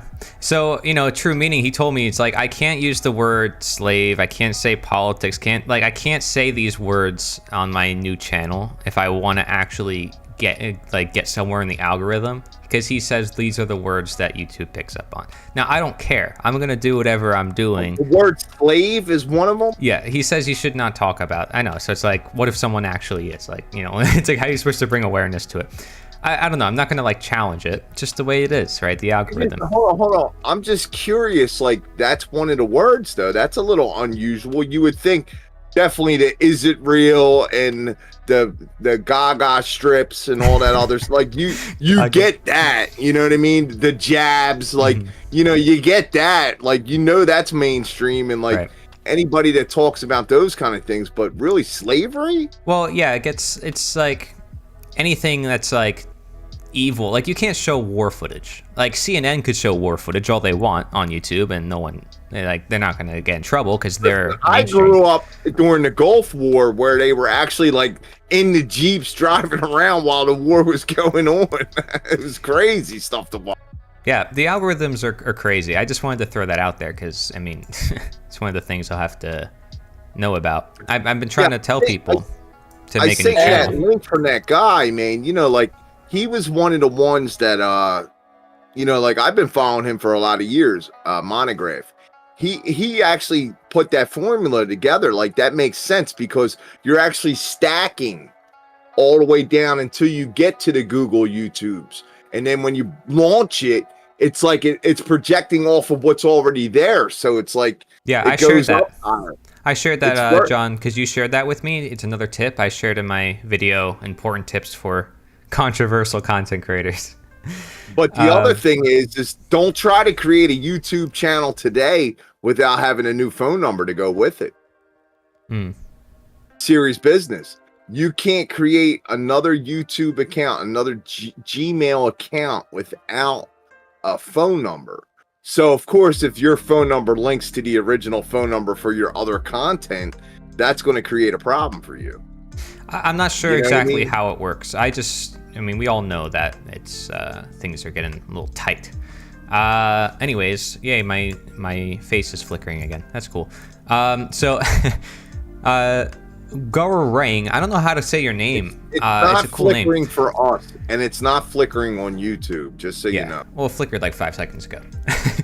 Gorang, he says, what is with human psychology falling for the divide and fear agendas elites project onto us? Can the normie population have a break with media propaganda?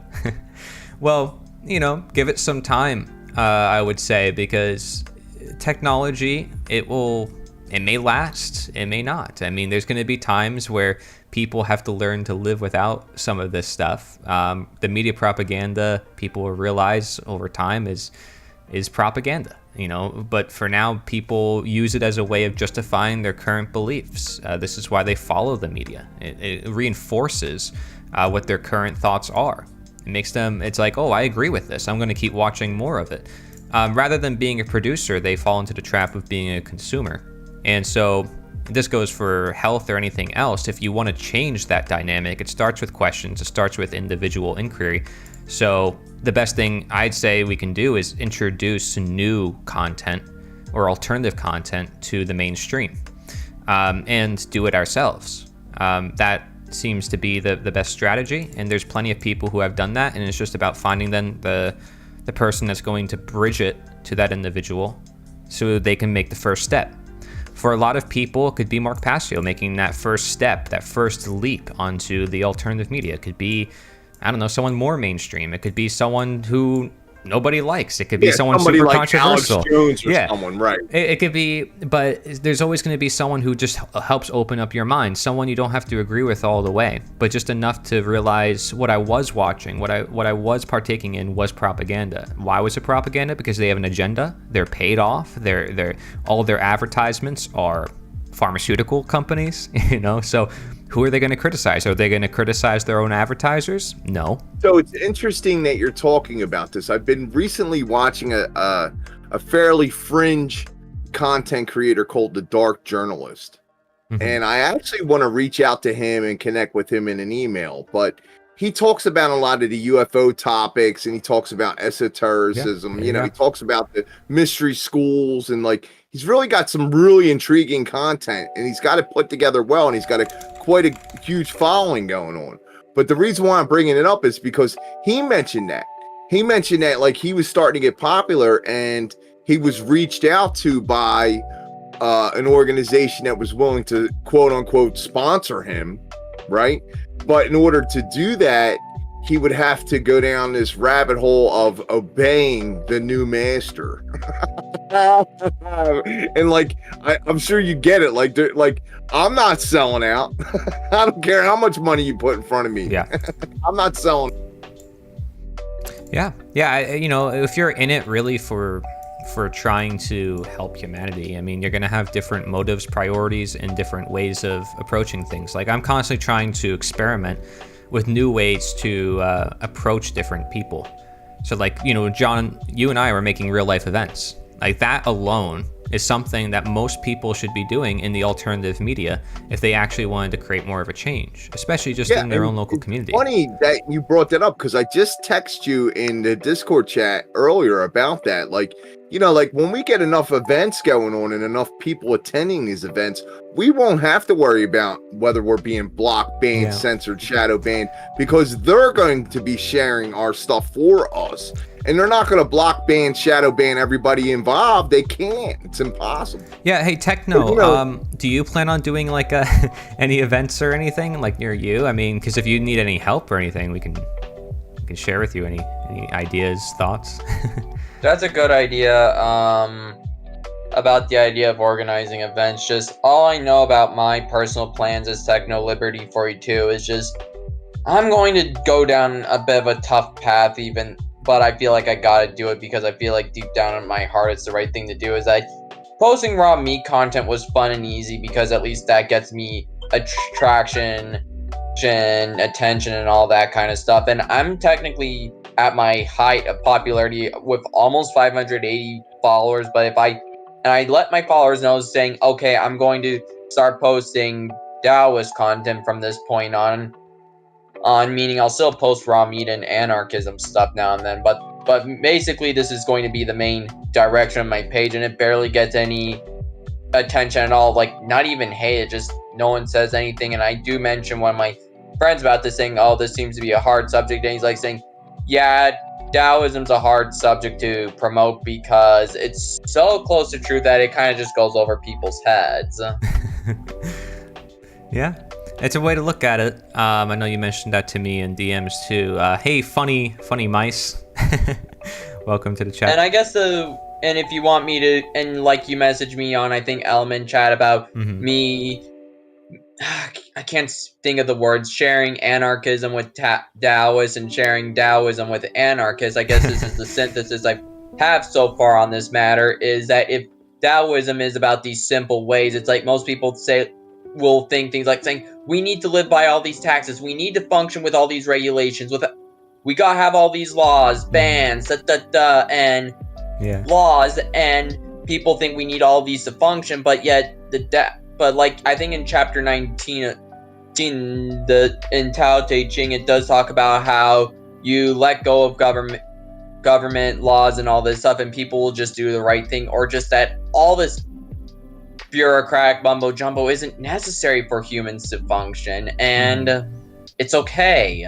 Yeah, like just trust. Like it's okay. There's no reason to like start throwing a bunch of controls on humankind.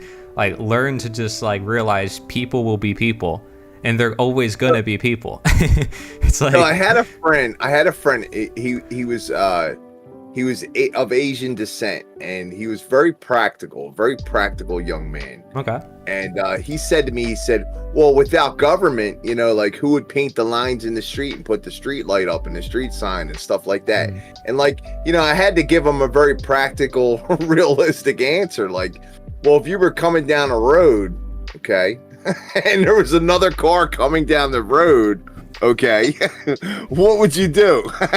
Or you'd smash into the car because there wasn't yellow lines in the street? Like, you just wouldn't do that, right? You would go around the car. Does it mean drive all over everyone else's property? No, it doesn't mean that. But, you know, like, there has to be a level of common sense involved with the banishment of the system. You know, like, that's why I like some of the practical approaches that you and I have been taking, Corey, with scheduling these live events and participating with others' live events, because there's people that may not be fully aware of some of the things that we're fully aware of, which is okay. That's not a problem. But at the same time, like, they're willing to take what they know and put it on a table and say, here's my contribution to the situation. Here's what I'm willing to offer you, you know, in exchange for your time, your attention, right?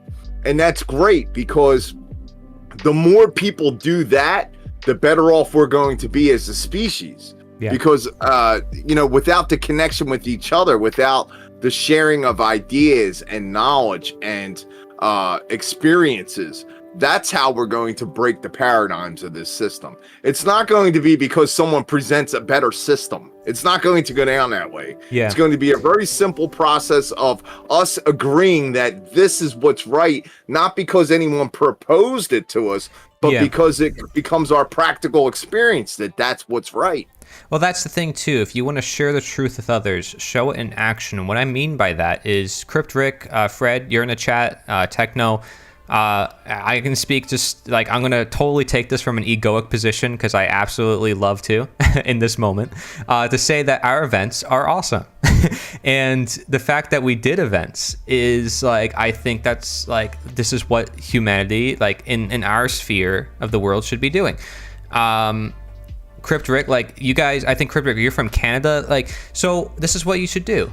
Go to meetup.com, go to eventbrite.com, go to allevents.com, go to freedomcells.org, I think that's right.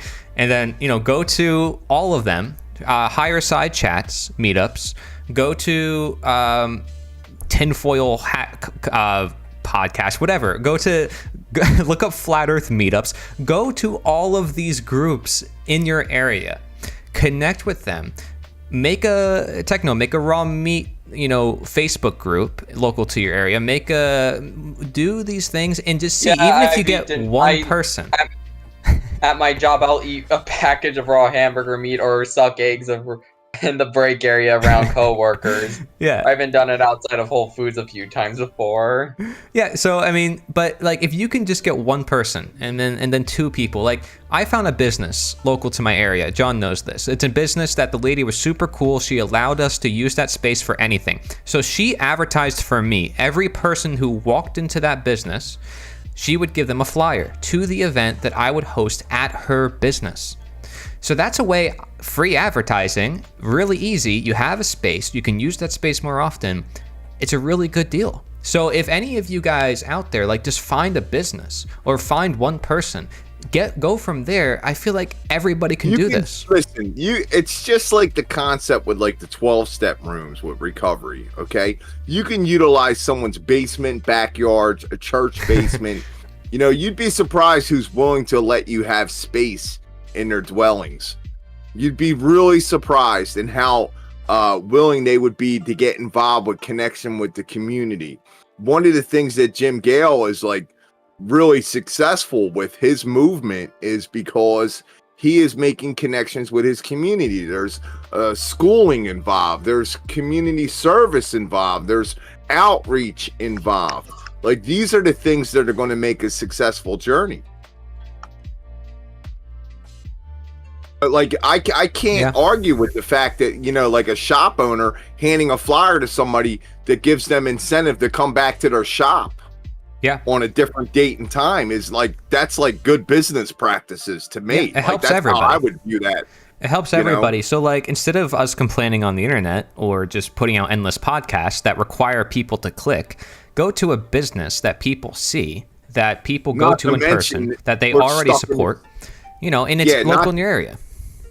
And not to mention that we're all stuck in the same algorithmic boxes and it's the same 10 people viewing all our stuff over and over again. Yeah, so it's just, I do think, like, back then, how did they change anything? They didn't have the internet. They got together, they held meetings, and this is how they did it. So why are we abandoning that? Standing on the corner handing out flyers or newspapers. Come to this event. Exactly. So, I mean, hopefully this motivates some of you guys, but you should definitely do something like that. Don't complain about the world. Be like, they're never going to listen, because you're just going to cause more of that problem. Like, you have to be compassionate and care and open up to people, come from their point of view, and realize that they were in your own mindset just a couple years ago or 10, 20 years ago. Doesn't matter.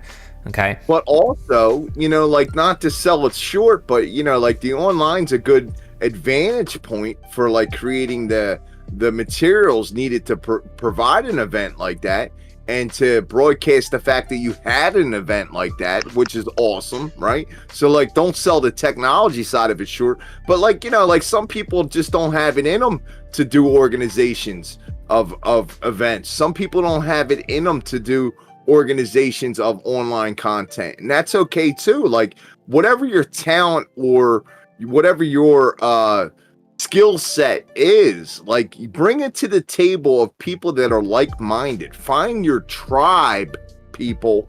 When you find your tribe, you will find your place within the tribe. Yeah. And that's how you know you're running with your tribe. Well, I was telling Techno as well, like, if you just open the door, people will start to come. Like John, we've met how many people from just connecting with Mark Passo's community, and like, listen, I can't even keep up with it all. It's crazy. It's like total insanity online, but I love going to the things and like shaking people's hands, knowing that I've read their content or something. Well, we went into Jim Gale's community, and look how many people we've met just by opening the door to one community. We didn't do much. We just, maybe we set one connection. Maybe we went to an event. Maybe we went there one time, and then from there, all of a sudden, a bunch of people were meeting, and a bunch of events are happening. And so, like, it happened spontaneously, sort of like Taoist wisdom. Techno would like that. It's like, happens of its own, because all you did was the action where necessary. No one else was doing it.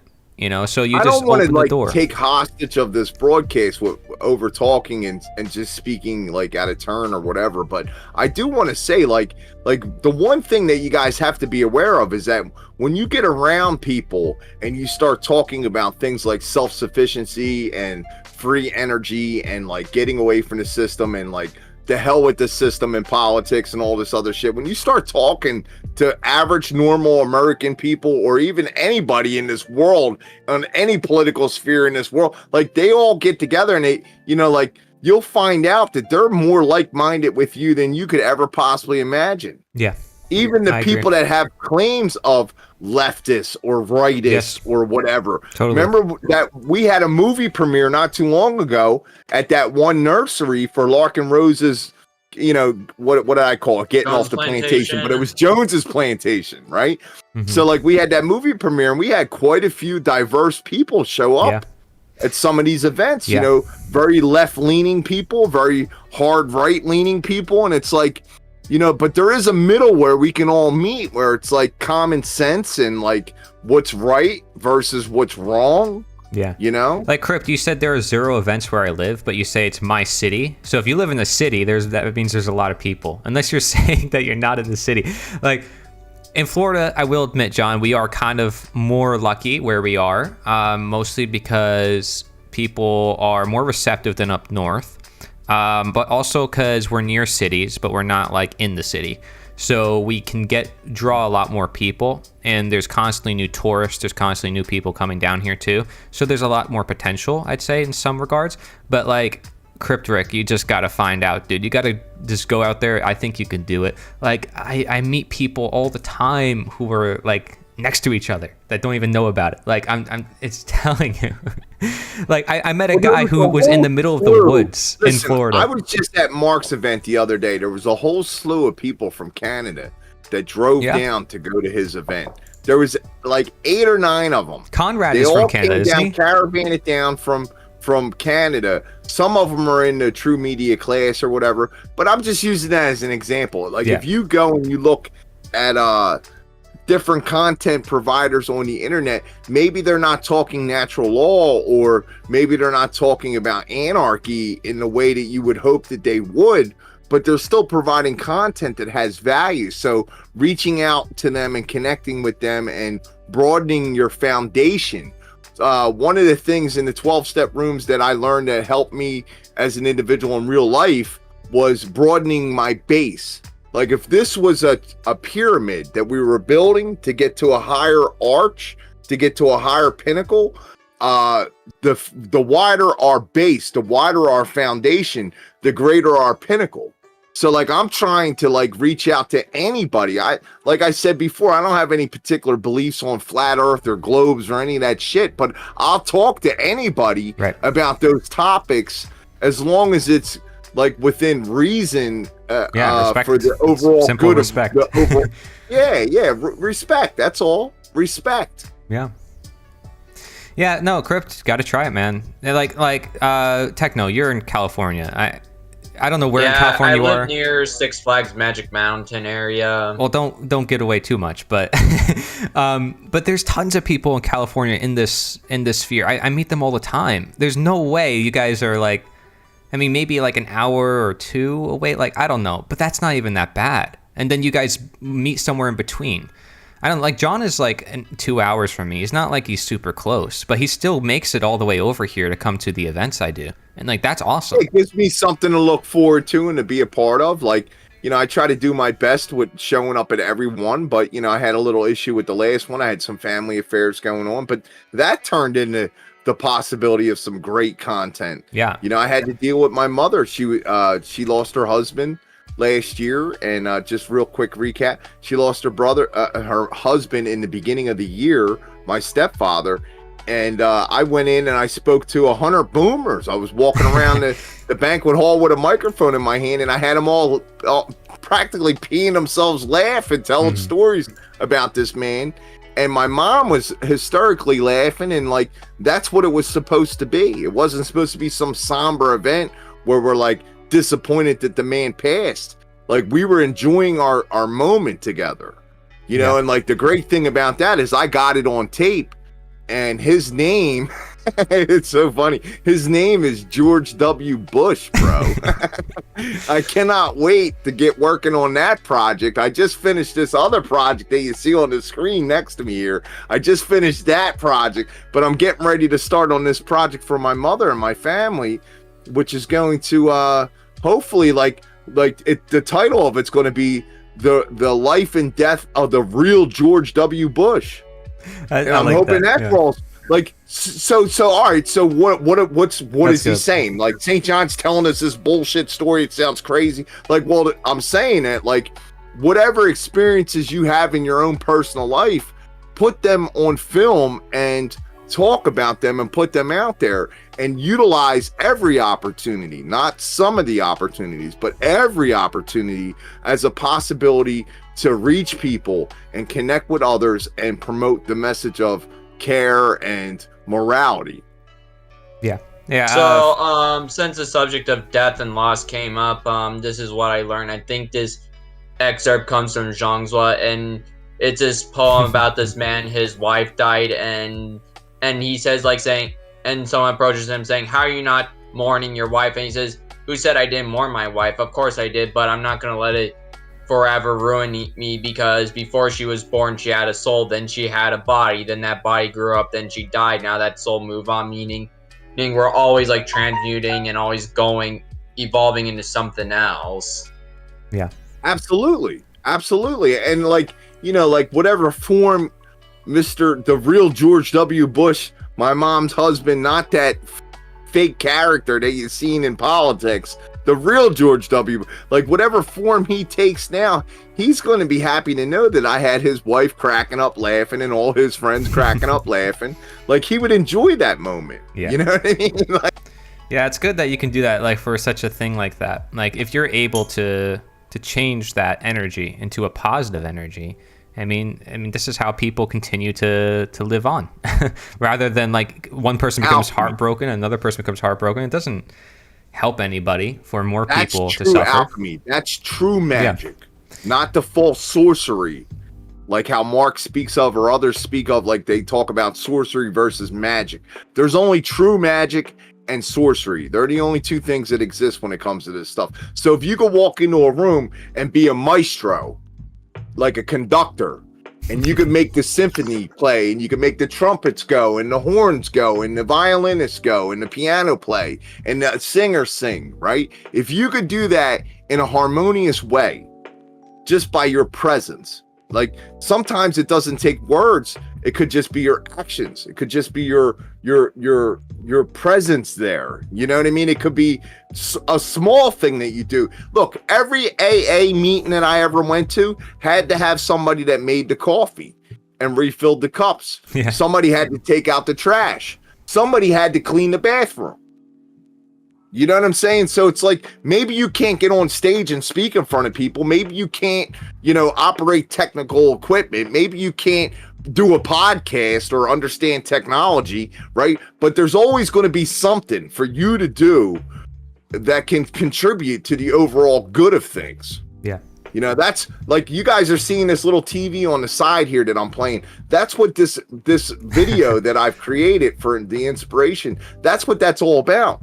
The people in the background that are offshooting, doing their own things, but at the same time, the ones that don't, but still are like a part of the movement, a part of the positive cause, Yeah. That's what Taoism. Yeah, I don't know what you're playing on that TV right now, but no spoilers for the actual video. It's interesting. I don't know what's going on. Yeah, so Funny Mice said California needs more events attuned to this type of stuff. And he might be from California, he or she. I'm telling you, Techno, there's tons of people in California in this movement. I mean, Will Keller and Chris Jansen and some of I think they're all from California. They're like San Francisco area, I think. What part of California in? It's a big state. He said near Six Flags. I don't know where that is. So... Like, let's just say I'm 45 minutes away from Los Angeles, and it's a medium-sized town. Yeah, you can probably do tons of events, dude. There's probably people like looking for this stuff, and they have nowhere to look. Like, this is what I'm thinking constantly. I put that in my own head, because if I want to find those people, I create that subjective bias as to say, like, there's people who are looking for it, and there are. There usually is.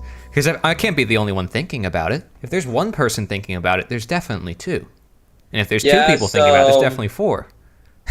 And since St. John brought up alchemy, let me turn off my camera so that you can see my symbol. So this is the symbol I've been using since day one, and what I think is a perfect and funny thing at the same time is I feel like I can still use this symbol even for Taoism. Of course, my profile picture right here is a combination of the Philosopher's Stone and the Anarchy symbol, because I'm an alchemist who's trying to transmute people's consciousness into higher levels of thinking, into anarchism, because statism is not bronze way of thinking, while anarchism is gold. And if you do look into Taoism, there's also Chinese alchemy, or there's the external alchemy, which is about doing lab work of like trying to make these immortality potions or trying to create gold from base metals. But there is the internal alchemy where you focus on your breath, and there is like the three medicines, I think Jing, Qi, and Shen, which represents vitality, energy, and soul. Yeah. Yep, Nidan. And I just think it's amazing how things are kind of working out this way. I still don't need a new symbol to to adapt to it, because I was thinking about making a snazzy blue and silver, very yin yang symbol, but I might do it, but I don't think it's totally necessary. Yeah. I think that your symbol actually incorporates a little bit of yin and yang in there without actually saying that. Like if someone has eyes to see, they could see it, but a lot of people aren't going to be able to see it. What I do like about your symbol is just like how we were talking about the manifestation of a broader base will give you a higher pinnacle. So like the bigger your circle is, right, the higher your pinnacle is going to be. And I noticed you don't have your circle completed. Yeah, what would you say? Technically, it is completed. It's kind of cut off. Okay. All right. I was just wondering because that could have its own meaning in itself. The fact that it's not a complete circle. It could mean that the circle is still growing and it has room to get bigger and bigger and bigger. That kind of thing. Yeah. But yeah, no, geometry and symbolism and stuff like that. If you go and watch any of my content, you'll see it's riddled with that. I kind of have like a side addiction to symbolism. I try not to get too focused on it, but I do see the triangle, I see the circle, and I see the square, which are very basic, rudimentary geometric symbols, but they spark ingenuity in our consciousness. They spark creative intuition. They spark logistical thinking. You know, like there's a lot of different reasons. Like if you look on that TV screen that's playing, that actually is broadcasting Dorian Green's entry to the True Media contest that I had. Now she uses a ribbon. One of the ribbons is red and the other ribbon's blue. Now we know that the police, we know that the political parties, we know that even the gangs that we've been taught about in our society or experienced in our society has all had these colors, right? But then at the end, she combines the two and she mixes it in paint and it becomes purple, right? And purple's like supposed to be like the enlightened state color, you know what I mean? So it's like purple is the combination of red and blue. Yeah. Right? Does that make sense? I don't know if you're following me here, but the bottom line of what I'm trying to say is that like our society's ruled upon symbolism and the propaganda that they promote around the symbolism. The symbols themselves is just like a gun. It's not necessarily a bad or evil thing. It's how it's perceived and utilized that makes it that, you know? Yeah. So again, another tool. I think with your symbol, Tech, I really like your symbol, dude. I think that, you know, like whatever you want to do next is fine, but like that's fine just the way it is. I think your message that you convey is more important than your symbol. And it seems like you have a message to enlighten others to what's really going on with them. Yeah, the reason why having a symbol to me was and still is important is that a lot of people, and I see in the ANCAP community, they'll just like put the voluntary SV as their profile pic or just a black and yellow flag. But I'm trying to let people know that I do have a sense of individuality, even if my political side leans a little more towards ANCAP. I use the blue and gray because that's just my personal favorite color combination. I'm even wearing it right now, unironically. And it's just to show that I'm an independent character with his own independent thoughts, opinions, It's a sign of individuality, and that's, if you ask me, the simplest and easiest thing you can do to not be an NPC or be a free thinker. That's just the simplest thing you can do. Exactly. Right. I mean, that isn't that basically what we're talking about. We can talk about anything in the world, and it's always just condensed down to the basic idea of you don't need to agree with us. In fact, you shouldn't. You got to think for yourself. Well, you also have to do your own homework and research and have your own experiences to come to your own conclusions. Like, just don't buy into what the television or propaganda device in your hands telling you. Yep, I think we're on the same page with that. Fred said, I actually created an event in Quebec. Awesome. Invite me. Just kidding. But what you could do, Fred, eventually, you know, you can keep doing these events. You can keep them going. You can get like online speakers. Like we can speak through virtual, and we're doing some of that too. I think, John, are we doing it on the 11th? Are we having any virtual speakers?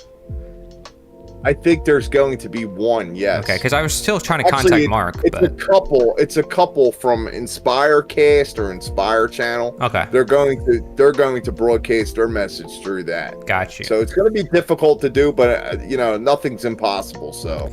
Yeah. He also said, unfortunately, some people are ill-intended and will use this knowledge for selfish means.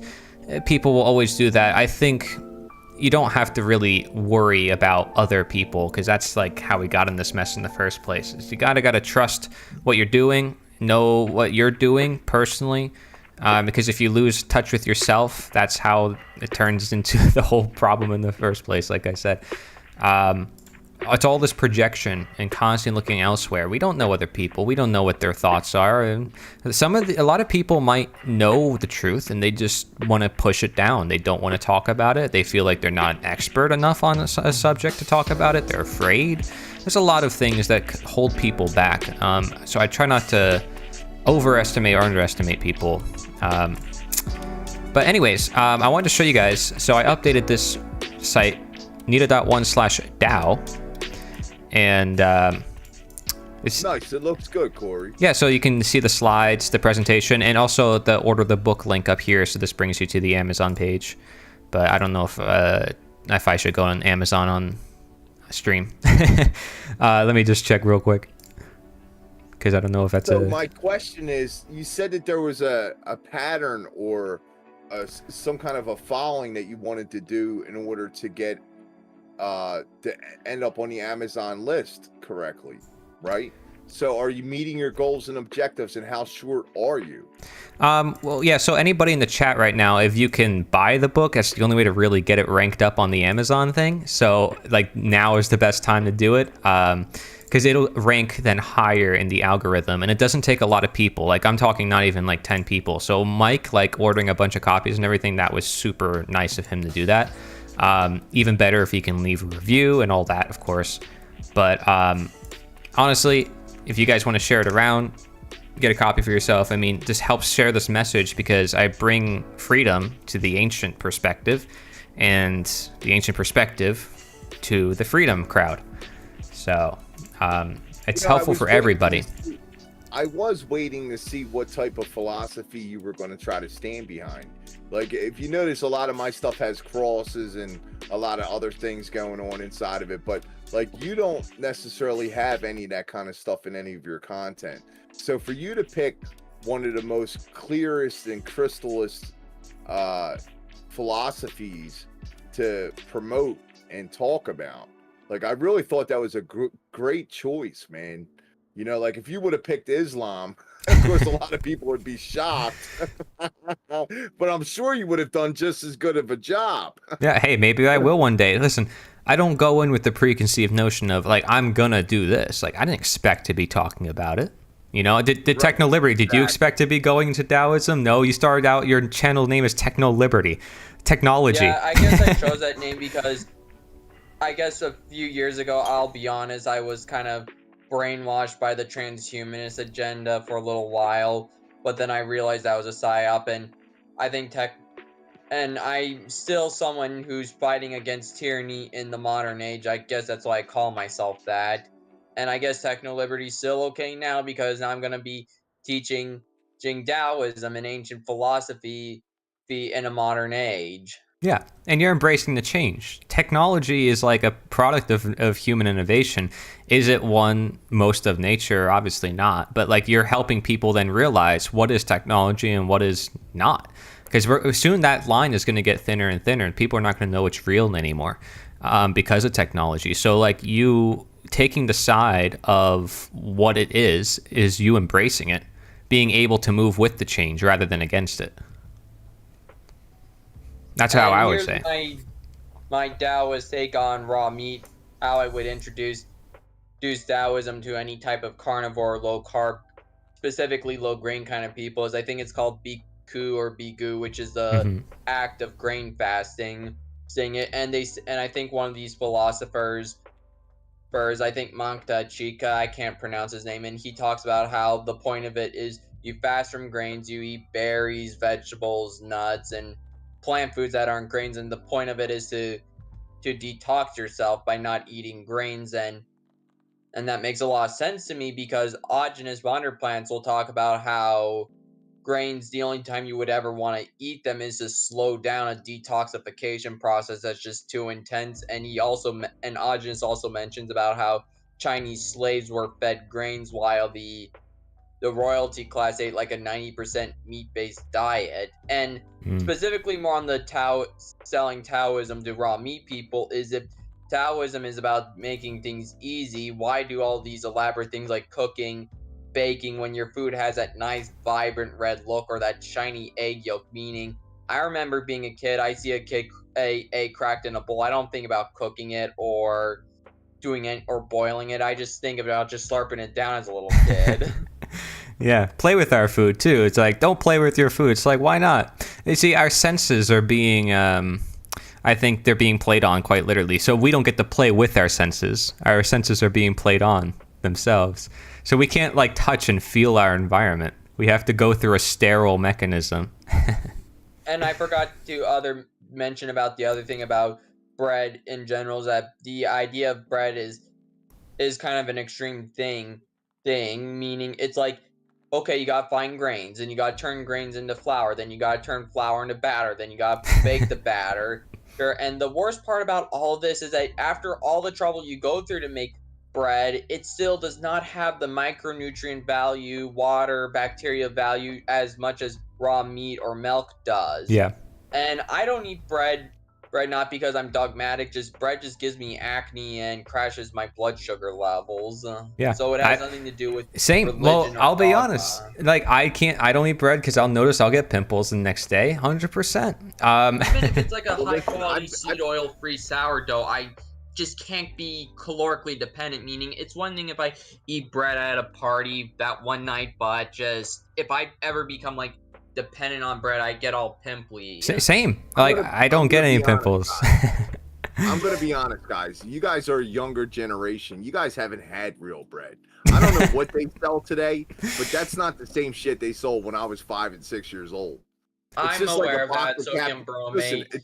It's just like a box of Captain Crunch or even a head of lettuce today. It's just not the same shit that I had when I was a kid. I don't know what they're promoting and what that supermarket has in it, but it's not real food, guys. Even the vegetable section.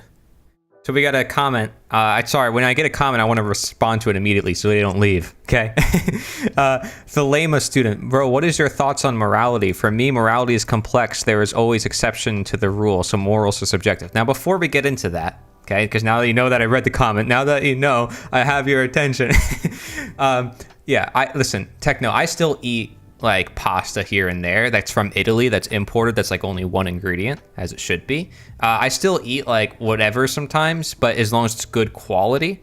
But the point is, I do very little. Like I do so little grains, so little bread, if any.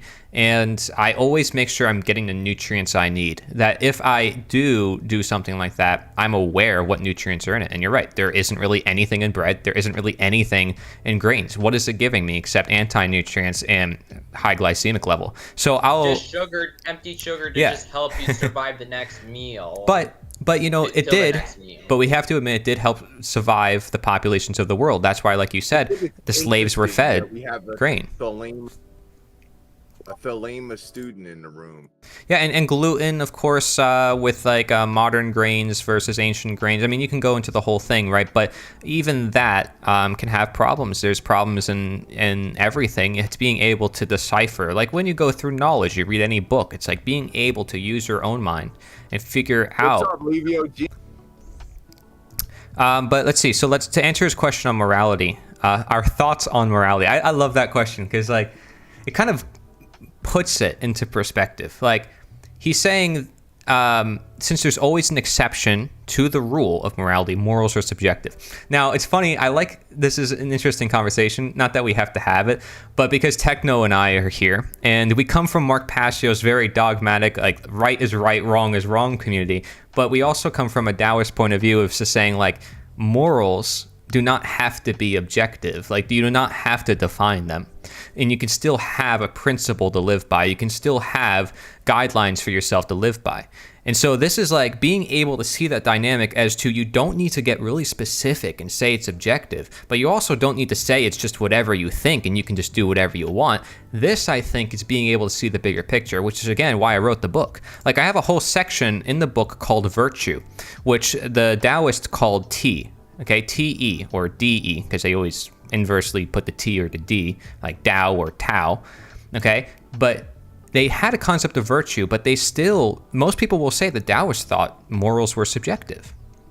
But they never really go further and to realize that just because they did not define morality does not mean that they just choose to do whatever they want. Like Lao Tzu left China because he had principles. He said the Chinese they're pushing a bunch of laws and regulations on society, so I'm going to leave. So he had principles that he lived by. And reading the Tao Te Ching, it's a guidebook. It helps you in your own life. So clearly there are rules, right? Yeah, there's there's the book he just put on the screen there. And clearly there's rules, but those rules don't necessarily need to be defined. Like, look at the golden rule. Is it a definition? Do unto others what want done unto you? It's more like a law within the universe. There's no real definition to it. It's more so just displaying the correspondence within all things. So hopefully that answers your question, Thelema student, because getting very specific does cause problems because there's difference in language, there's difference in interpretation. And as you see, there's going to be nuances in every moral rule. Same thing with every law. You can't perfect the world and nature into a box. When we try to box truth, it's like, how could you do that? The truth is beyond words, right? It's beyond our limited subjective mind. So we can still understand truth, but it's being able to then constantly learn and never stop and say we have it all figured out, and that everybody else also must obey our every word. So, go ahead, Techno. I think I can help the Lima student here by just reading these first 8 lines from Chapter 1, Transcending. The Tao that can be told is not the universal Tao. The name that can be named is not the universal name. In the infancy of the universe, there were no names, naming fragments, the mystery of life, into 10,000 things and their manifestations.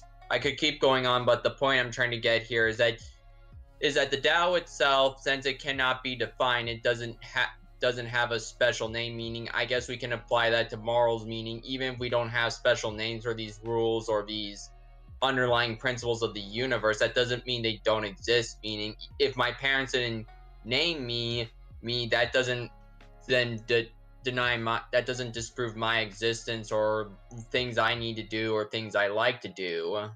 Yeah. We also have some comments on Twitch. Livio Jean, nice. Welcome to the stream. First time chatter also. Haven't really streamed in a while, but nice to see some new people here. Just got a haircut, feel like a new man. Congratulations. I like how that's your first comment. Bigger picture means a lot. Can't hide from that. You're right. No names in the world doesn't give a about you as a person. Yeah. Yeah, I mean, exactly. Like, people want to try to be right. They want to try to prove themselves as right to others. And it's just funny to me because people are always going to disagree. They're always going to be unique in themselves. And embracing that is actually where you find unity. It's an irony. It's like, wait, there's divisions in the world. And by recognizing that uniqueness that everyone has, the unique perspectives, the unique mindsets, that's actually a beautiful thing. Now, I'm gonna go to the bathroom, but you guys take it away from here.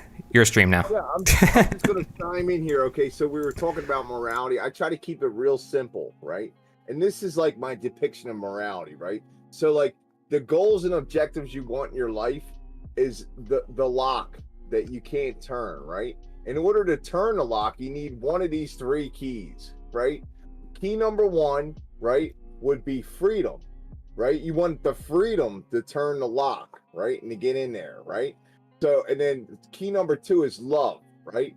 You want to have love in your heart and you want to experience love at its finest, in order to get through the lock, right? In order to enjoy the lock, I should say, right? Let me put it that way, right? And then the last thing is principles, right? Which some people think that, like there can be like this, gray area with principles and stuff like that. And I'm going to get into that in a second, but this is the key. This is morality right here. This is why I have this hanging up on my wall. I call this key morality, and I put it up on my wall and I hang it there so that I'm always reminded of morality, because morality is extremely important. I don't disagree with either one of what their responses were. I think they were great responses, but I want to add to it by saying that in order to turn the locks in your life, you have to use a measure of morality. Now, a lot of people will say, well, you know, like they vote that this law is right or that law is right, or, you know, like this is legal here and this is illegal there. And, you know, this is someone's perception of what's right, or this is someone's perception of what's wrong. And that sounds all good and dandy. But somebody said it to me once a long time ago, and it made total sense to me. They said, okay, so you have a situation and it's like a gray area. Like maybe it's good, maybe it's bad. You're not really sure. And like, you know, like, is it morally correct? Is, you know, like, is it a positive thing? Is it a negative thing? Right. And this is what it comes down to. Imagine every person in the world doing whatever it is that you're thinking about doing. What does that world look like? Is that the world you want to live in? Is that the world you want your children to live in? You know what I mean? Is that the world you want your mother to have to go out and experience when she's going grocery shopping? Things of that nature. So I say all that because like that's what it comes down to, right? He said it very simply in the first couple seconds of what Corey said about the golden rule, like doing unto others. Like it really is quite that simple, man. It doesn't have to be much more complicated than that. We got a couple more comments. It looks like it's on Twitch. I can't see what he's saying here. You want me to try and read them? Hold on. He says keys to the city. Yeah, you ain't lying. So true. To turn the lock, you got to have the right key. Personality, but it's subjective. Who knows when you'll get the right key? Well, you'll know, because if the door opens, then it opens. If it doesn't open, then obviously you're either using the wrong key or that door's not meant to open for you. You know, like I don't have a problem with being wrong today. I don't have a problem with doors closing, because for every time I'm wrong, I learn something. For every time a door closes, another one opens. It's just been my experience. I mean, I've been walking around for 48 years now, and I've hit my head against the wall enough times to know that like no matter how bad it got, I never starved to death. You know, I died twice. I had 2 near-death experiences that I do talk about a little in my content. But, you know, like, these are the kind of things, like, having the right key, like, that's the right key. The one that works for you. Whatever it is that your intentions are, I'm back. Is usually what the results are going to be. All right. Yeah, I'm back. Oh. Cool. Yeah, we had some input here from Levio Gene. I'm Yeah. going to mute so you can talk. Catch up with us. I've read his comments already. So. Yeah. Keys to the city. To turn the lock, gotta have the right key. Personality, but subjective. Who knows when you'll get the right key? 23. Hey, you're 23, Levio? Cool. I'm 23. Hey, isn't Techno? Are you 23? 23, yeah. Bro, we're all 23. What's going on? Yeah, and it's great because I'm 48. But let me tell you something. I just told this to the organizer, the Freedom Path Festival that we're throwing this weekend. I said, I listen to people younger than me because they're the souls that have the more experience. They died and came back, and I'm here to listen to them now. You know, like I'm not, listen, if you guys follow what I say, it's probably not going to work out too well. That's been my experience. I like to follow the leaders in most situations. Yeah, sorry if I had your volume a little low, but hopefully it's okay now. I'm sorry about that. I don't know. I think they were hearing me. Yeah, they did. So that's good. But it was just a little lower than me. So age isn't anything but a number. I'm sure you guys have seen some movies where they talk about old souls, and you know, like I've met children, man, that were 7, 8 years old that could play the violin like any professional trained adult that's been doing it for 40, 50 years. So like, I don't want to hear that, like, you know, like someone because of their age is inexperienced or they're not adequate, or, you know, like that's just nonsense. That's all nonsense. And I don't buy into that. I buy into the intentions of people's hearts. I think anybody at any age level can come correct in any situation if they have good intention. Yeah, the Lama student says, that is the issue I had with Passio's objective morality, is as long as it does not cause harm, it's moral, but there are a lot of things without the action of harm that we would agree is bad and destructiveness. I believe in numerology and astrology. Energy has to do with actions in our life. The reason I believe I am in the path of this is because we are in the age of Aquarius. Religion is not strong, or something like that. Yeah. Basically, we were saying too, like, you can just find nuances, and these nuances tell you, hey, it's because it doesn't mean that you throw out the moral equation. Like, because a lot of moral equations are great. You can go back to Aristotle. He has a list of virtues. You can go to C.S. Lewis, and he talks about how every culture shared the same basic moral rules. And he goes over every single one of them. And he calls the universal morality as the Tao. And he says that without it, humanity will go extinct. He talks about it in his book, The Abolition of Man. So that makes morality very important. But notice he never really defines it.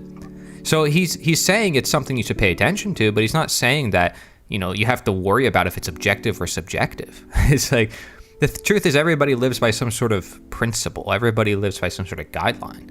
But it's like, try to put love in words. Try to put truth in words. It's like, haven't we been doing that for thousands of years? We still can't define it.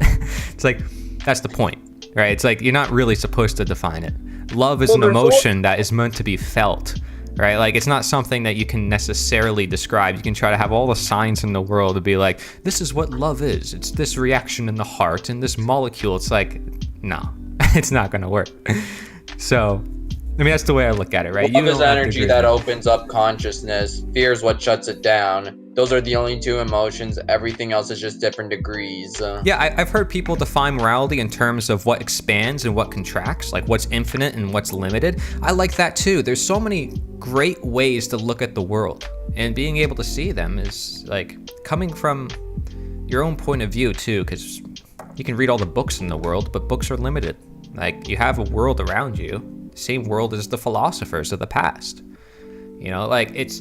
I want people to just realize that they are their own philosopher. You don't need to use quotes from other people. You don't need to necessarily read every book. You could do it if you want to, but there's a common quote in the Tao Te Ching, right? It says, with desire, you see only manifestations. Desireless, you see the mystery. So you can still find things with desire. You desire to learn, you desire to reach all sort of great knowledge, awesome, right? But getting past that desire, being able to let go and realize to see the unknown, you can't be so stuck onto this is how things must be done. Science, for instance, is limited in the fact that people go in with an intent, like a thesis, or they go in with a certain way as to this is how science must be conducted. And because of that bias going in, it's causes limitations in its mere process. C.S. Lewis, Carl Jung talks about this. I have a video about it I did recently on the limitations of science. And so you can check that out if you want. I did a whole series on Carl Jung, where he also talks about how the state and government will use science to basically make an autocracy or an oligarchy, where science is proving how the world should work. He wrote this in his last book. It's Psychology. So theliberator.us/psychology. This is the page. You'll see science as government, the ignored limitations of science, and the government it creates. This is just a whole series on Carl Jung that we did. So it's pretty awesome. Yeah. Love you, kook. It's so simple, but so far away to be happy. Yeah. An irony, isn't it? Just takes the right kind of mindset. You'll got the green in the garden. What type of question is that? Green in the garden? You mean growing food? We were talking about that an hour or so ago. Growing food. I've got a lot of things growing right now, actually. I wanted to comment on the Thelema student that jumped in and made the statement about numerology and astrology. I've studied that in depth, and there's absolutely 1000% correlations in my own personal experience. I'm speaking from my own, it's my truth. I mean, I whether it's true to others, it's just a realization process. But you could correlate anything into your existence. I would definitely say that numerology and astrology has played a major role and has had a major impact in my outcomes my attitudes, my behaviors, my decision-making processes, and my talents and characteristics. Very, very heavy stuff there. So I just wanted to throw that in there as well. Like they talk about the age of Aquarius and all this stuff, like we're in the beginning stages of it, right? So like this is what the results are looking like. People like us coming together and having these kind of discussions. If we were to go back in time 50 years, this discussion couldn't happen. If you were to go back in time 100 years, you'd probably end up, hanging from a tree or sitting in a jail cell for having this kind of discussion. That's so true. It's insane. And then, like, if you were to go back 200 years, people didn't have the information to even have this kind of a discussion because there was nothing outside of their box or norm. Yeah. Isn't that crazy to think that, right? And like we've had thousands of years of governments and slavery, and we've ended some of those practices, like believing in witches, not so long ago, like not even 200 years ago. So people like dissing us for wanting to change the world or look at different mindsets. It's like, bro, we've changed things all the time. Technology's new. It's never been here. So many people complain about society the way it is today. They have no clue. If they were to actually research the history of our species, like how brutal we have been in the past towards people, like, giving somebody a poisonous jab or, giving them GMO foods is like the least of your problems if you go back to the Middle Ages. I mean, you got a point, but yeah, it's like more like history just repeats itself because we don't learn our lesson.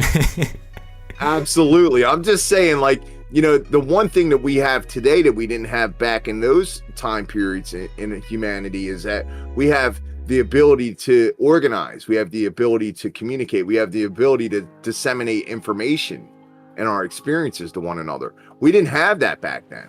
It was very long distance. If you wanted to send a letter to somebody that lived in California, for example, Techno, and I'm over here in Florida, it would take you 2 weeks to find out what I had to say in this response. I'm saying? It's just we live in a different time frame, man. Like the world really is at our fingertips. Like it's up to us what we're going to do. Like I just have a lot of hope for humanity. I'm not giving up in my quest to encourage others and inspire others to be better people, to give a shit, to care.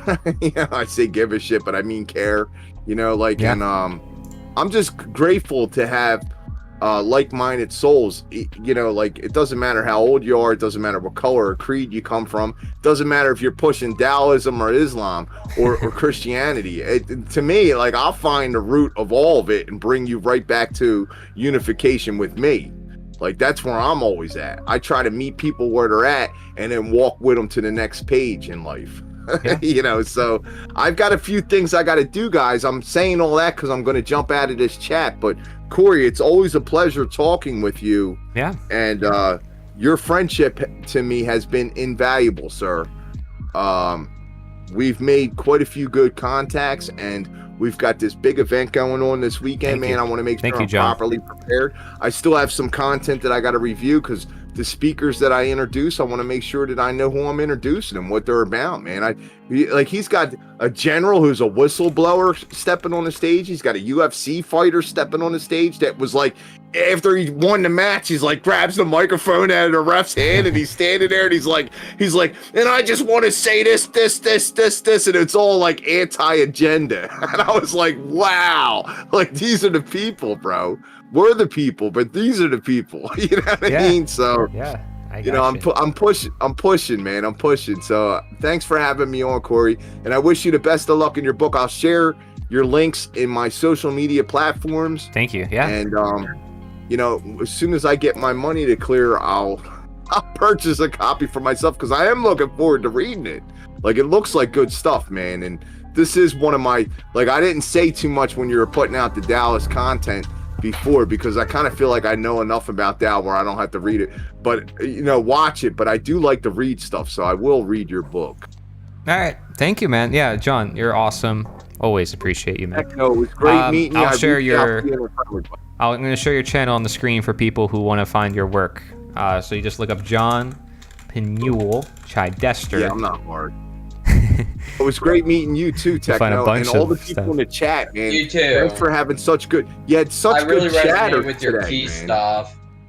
John's got too many channels, but this is one of them. This is the key I got around my neck. I don't know if you can see it, but I got a key around my neck, and there's a golden eagle that carries it. You know, I'm the golden eagle, bro. I'm trying to carry the key to humanity. Yeah. Awesome. All right, guys. Thank you so much for joining me, John. I appreciate it. Hey, Techno, you staying around? Where are you going? You can leave too if you want. So what do you plan on doing? What do I plan on doing? I can stay for like another 30 minutes or more if you want. I don't know. I think it's just a little weird when it's just the two of us on stream, meaning it feels more like a party or a event when we have at least 3 or more people. Yeah, that's true. Yeah, it's like, man, I'm missing my co-hosts and all that, you know? It's like you need, especially if you start the stream out with them too, and then it's like, oh, well, they're gone, now what?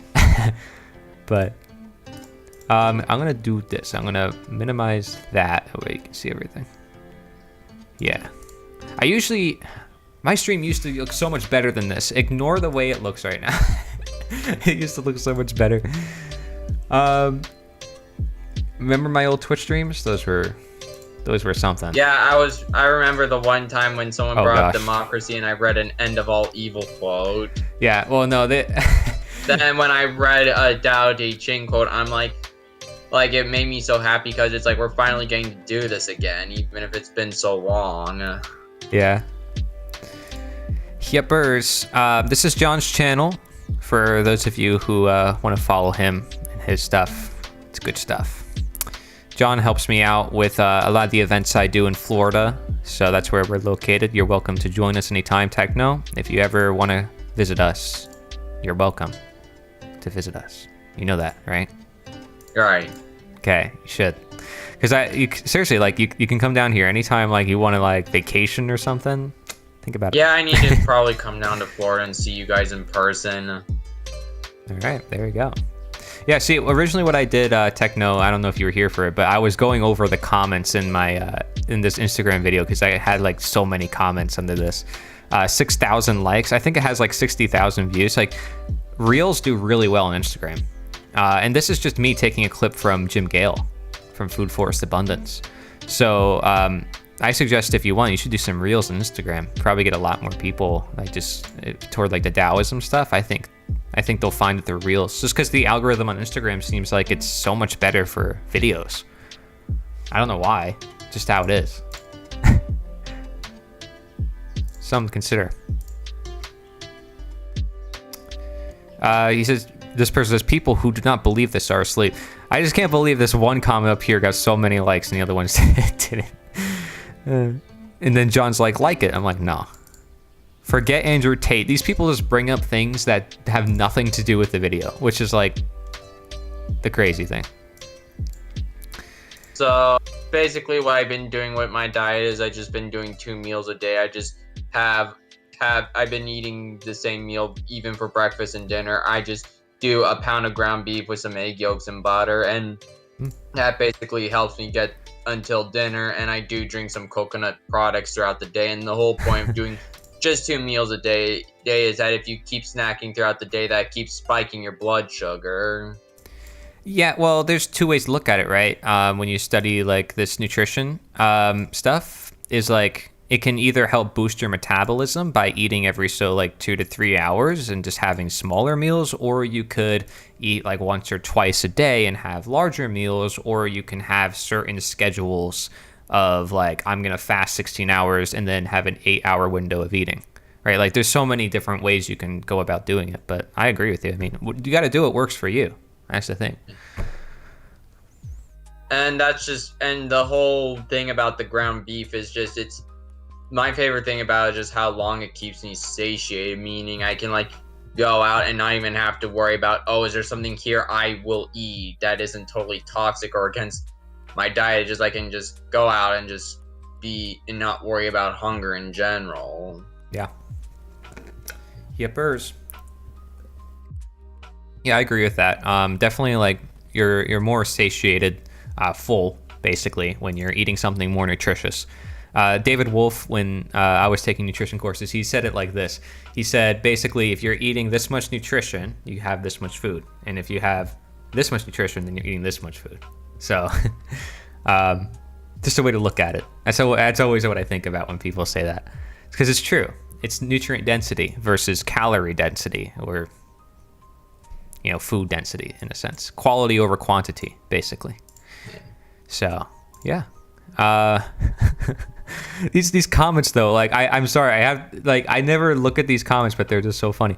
Bro got that schizophrenic reverb because I have an echo on this video.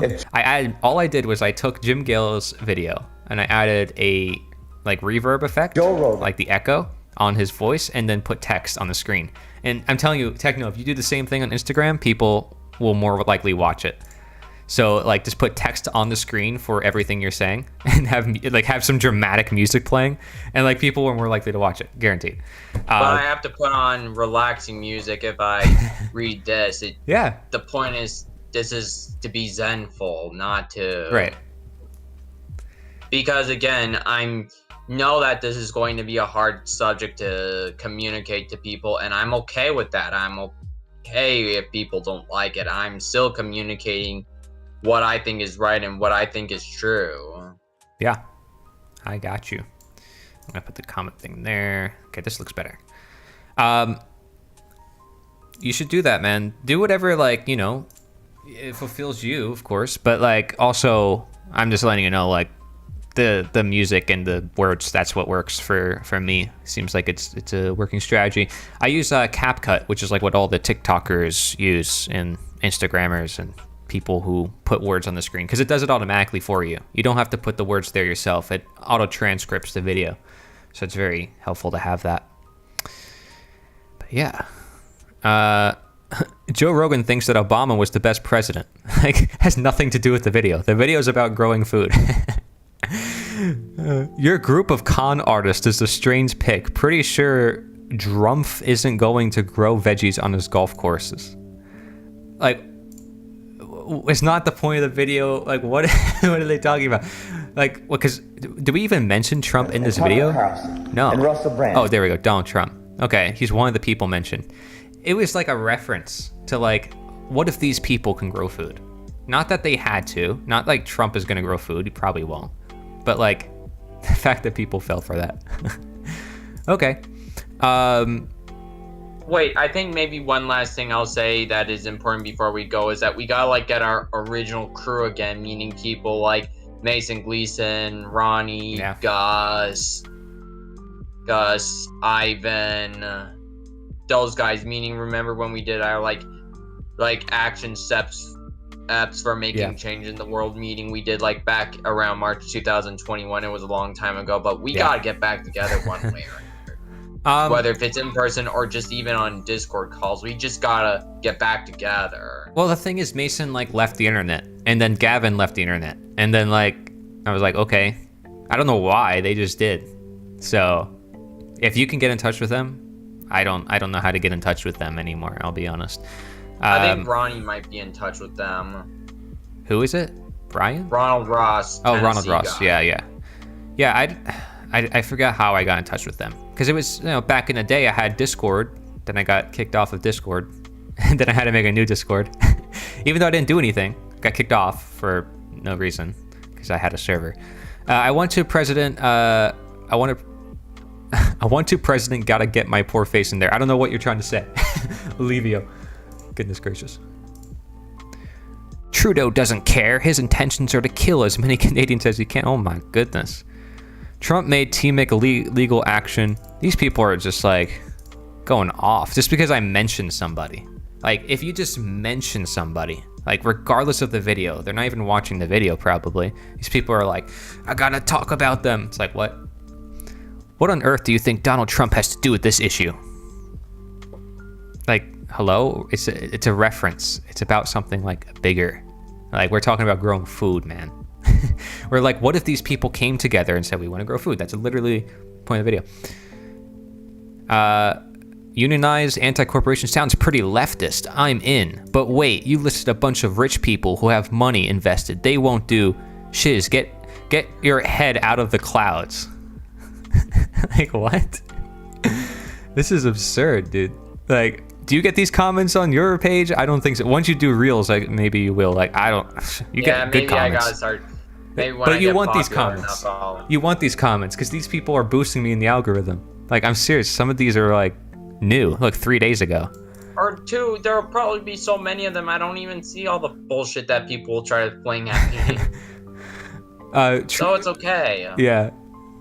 Oh my goodness. And I guess maybe, and this is another thing I want to talk about, is where true confidence comes from, meaning I'm confident enough in raw meat that I don't care if anyone were to make a bad video or post about whether they're a professional doctor or just a regular everyday person. And if somebody made a video saying, oh, let me explain why I quit raw meat, I wouldn't worry about it at all, because there's a high chance that that person will eventually return to eating raw meat, even if they only eat it once or twice a week. Yeah. While when someone quits the vegan diet, yet they receive horrible backlash because the other vegans are freaking out because they know they won't return to it.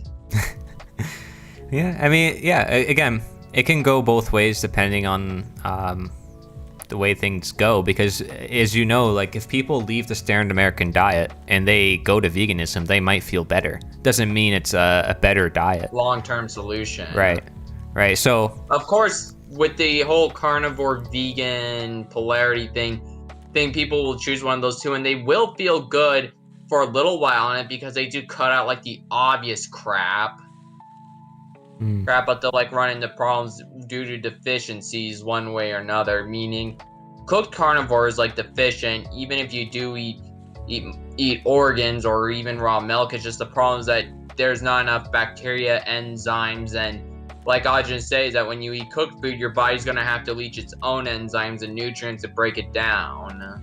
Yeah,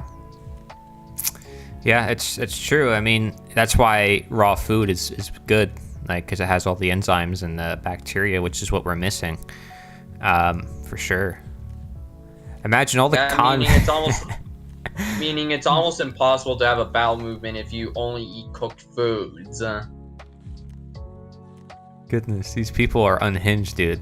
You're missing a piece of the fight back, though. The crops have to be covered, lawns to have to been sprayed, need to be cleaned up and brought back to life so the crops will grow and the Roundup chemicals won't grow into the food and hurt those who consume it. Also, if they decide to contaminate the water or restrict it, like California, or geoengineering to limit rain, those crops won't grow. Those are actually pretty good points. Let me add, I completely agree, but we have to be smarter than them and try to predict how they will try to sabotage our crops. The thing is, you can't, like, if you make, let's say, food forest, growing food a big thing, I mean, it's going to be a big thing. It's going to be hard to control. You know, it's like, there's few people who want to do evil in the world, and there's a lot of people who just follow their orders. You know, you can look at it as like a war. You can look at it like these people are going to spoil the plans, but like, are you gonna just not do it then? It's an interesting thing because these people bring up points against the argument of growing food, but clearly you can grow food and you can use nature and use permaculture and use certain systems that can work in pretty much any environment as long as you set your mind to it. There's videos of people growing mushrooms on books. Like just taking an old book and growing mushrooms on it. That doesn't even require soil. There's people who do that type of gardening without soil at all. Like there's stuff like people can do. Self-watering kits, and you can filter water yourself. You can add minerals to the water yourself. We live in the age of mass information. So much possible. I'm from PA. We got crops mostly corn and wheat. Guess what, Livio? I was just from PA. So I don't know where you're at, but I was in the Poconos, Northeast. That's where I lived all my life. Came to Florida about 7 months ago. Deer hunting is not something I've done, but I probably should learn hunting as a skill because I think it's something I should probably learn. It's just something I think is ancestral, that people should learn how to survive and do those things. But unfortunately, I haven't really met anybody who can give me that opportunity because I would want to learn like hands-on with somebody. But yeah, I wasn't raised in that environment or anything. Even though I was in the country, I didn't really have that, if you know what I'm talking about. So I think I'm gonna hop now. I'm kind of sleepy. I think I might have got up around like 3 or 4, fell back asleep. That's why I've been yawning so much. It's all good. Yeah, I appreciate you being here, man. Yeah, just thank you for getting me involved with Taoism. Just the reason why I'm promoting it is not just because you did it, but I actually analyzed enough and I just said, wow, that seems to really resonate with all the things I've been believing or go with, meaning it just seems to complement what I'm saying and believing in. Yeah. As always, audience of Corey, NPCs are why we're enslaved. Have a good night. I'll share your Instagram as well. Thank you, Techno. Appreciate it. Awesome. Cool. All my guests are leaving me. Awesome. Isn't that great? Goodness gracious. Techno Liberty, where is he? Okay. This is his Instagram. Oh, look, he added his caption, "Know the way." That's cool. There it is. This is his Instagram. And I have to thank him. He's promoting my book, which is pretty awesome. So thank you to Techno for doing that, because just released a new book. Probably didn't mention it, Levio, but they were kind of like mentioning it a little bit about the book that I released, because I'm trying to also boost that up on the Amazon algorithm to get more people buying it. That way it actually like ranks on the Amazon list. So that would be pretty cool if it does. But yeah, this is a little graphic I made about it, so you can check it out. If you want, you can scan the barcode. But I'm probably not going to leave it on the screen long enough, so don't even bother. But yeah, hope you like the graphic. I tried making it look good, you know, gotta make it look kind of cool. Maybe I'll make an Instagram post about it too, like use the graphic or something. I don't know. I gotta do something trendy, something good. But yeah, so that's his Instagram. And yeah, I just figured to go over some of these, but I didn't even scratch the surface. I mean, dude, this goes on and on and on. Most people are in agreement with the video. Stand up. Fire emoji. But some of this is repeating itself. Get off your knees. That one should have a like. All clowns. Okay, that's a good comment. Yeah. Sheeple don't care, bud. Imagine. Yep. Great, good post, dude. I'm in. Yep. Oh my goodness. Yeah, some of this is just repeating, like, come on, Instagram. What's with this algorithm? I couldn't reply to people for the longest time. This is why I didn't reply. Like, in the beginning, especially. Now I can't even keep up. I can't reply to all these people. No wonder why content creators just ignore their comment section. It's like, holy moly.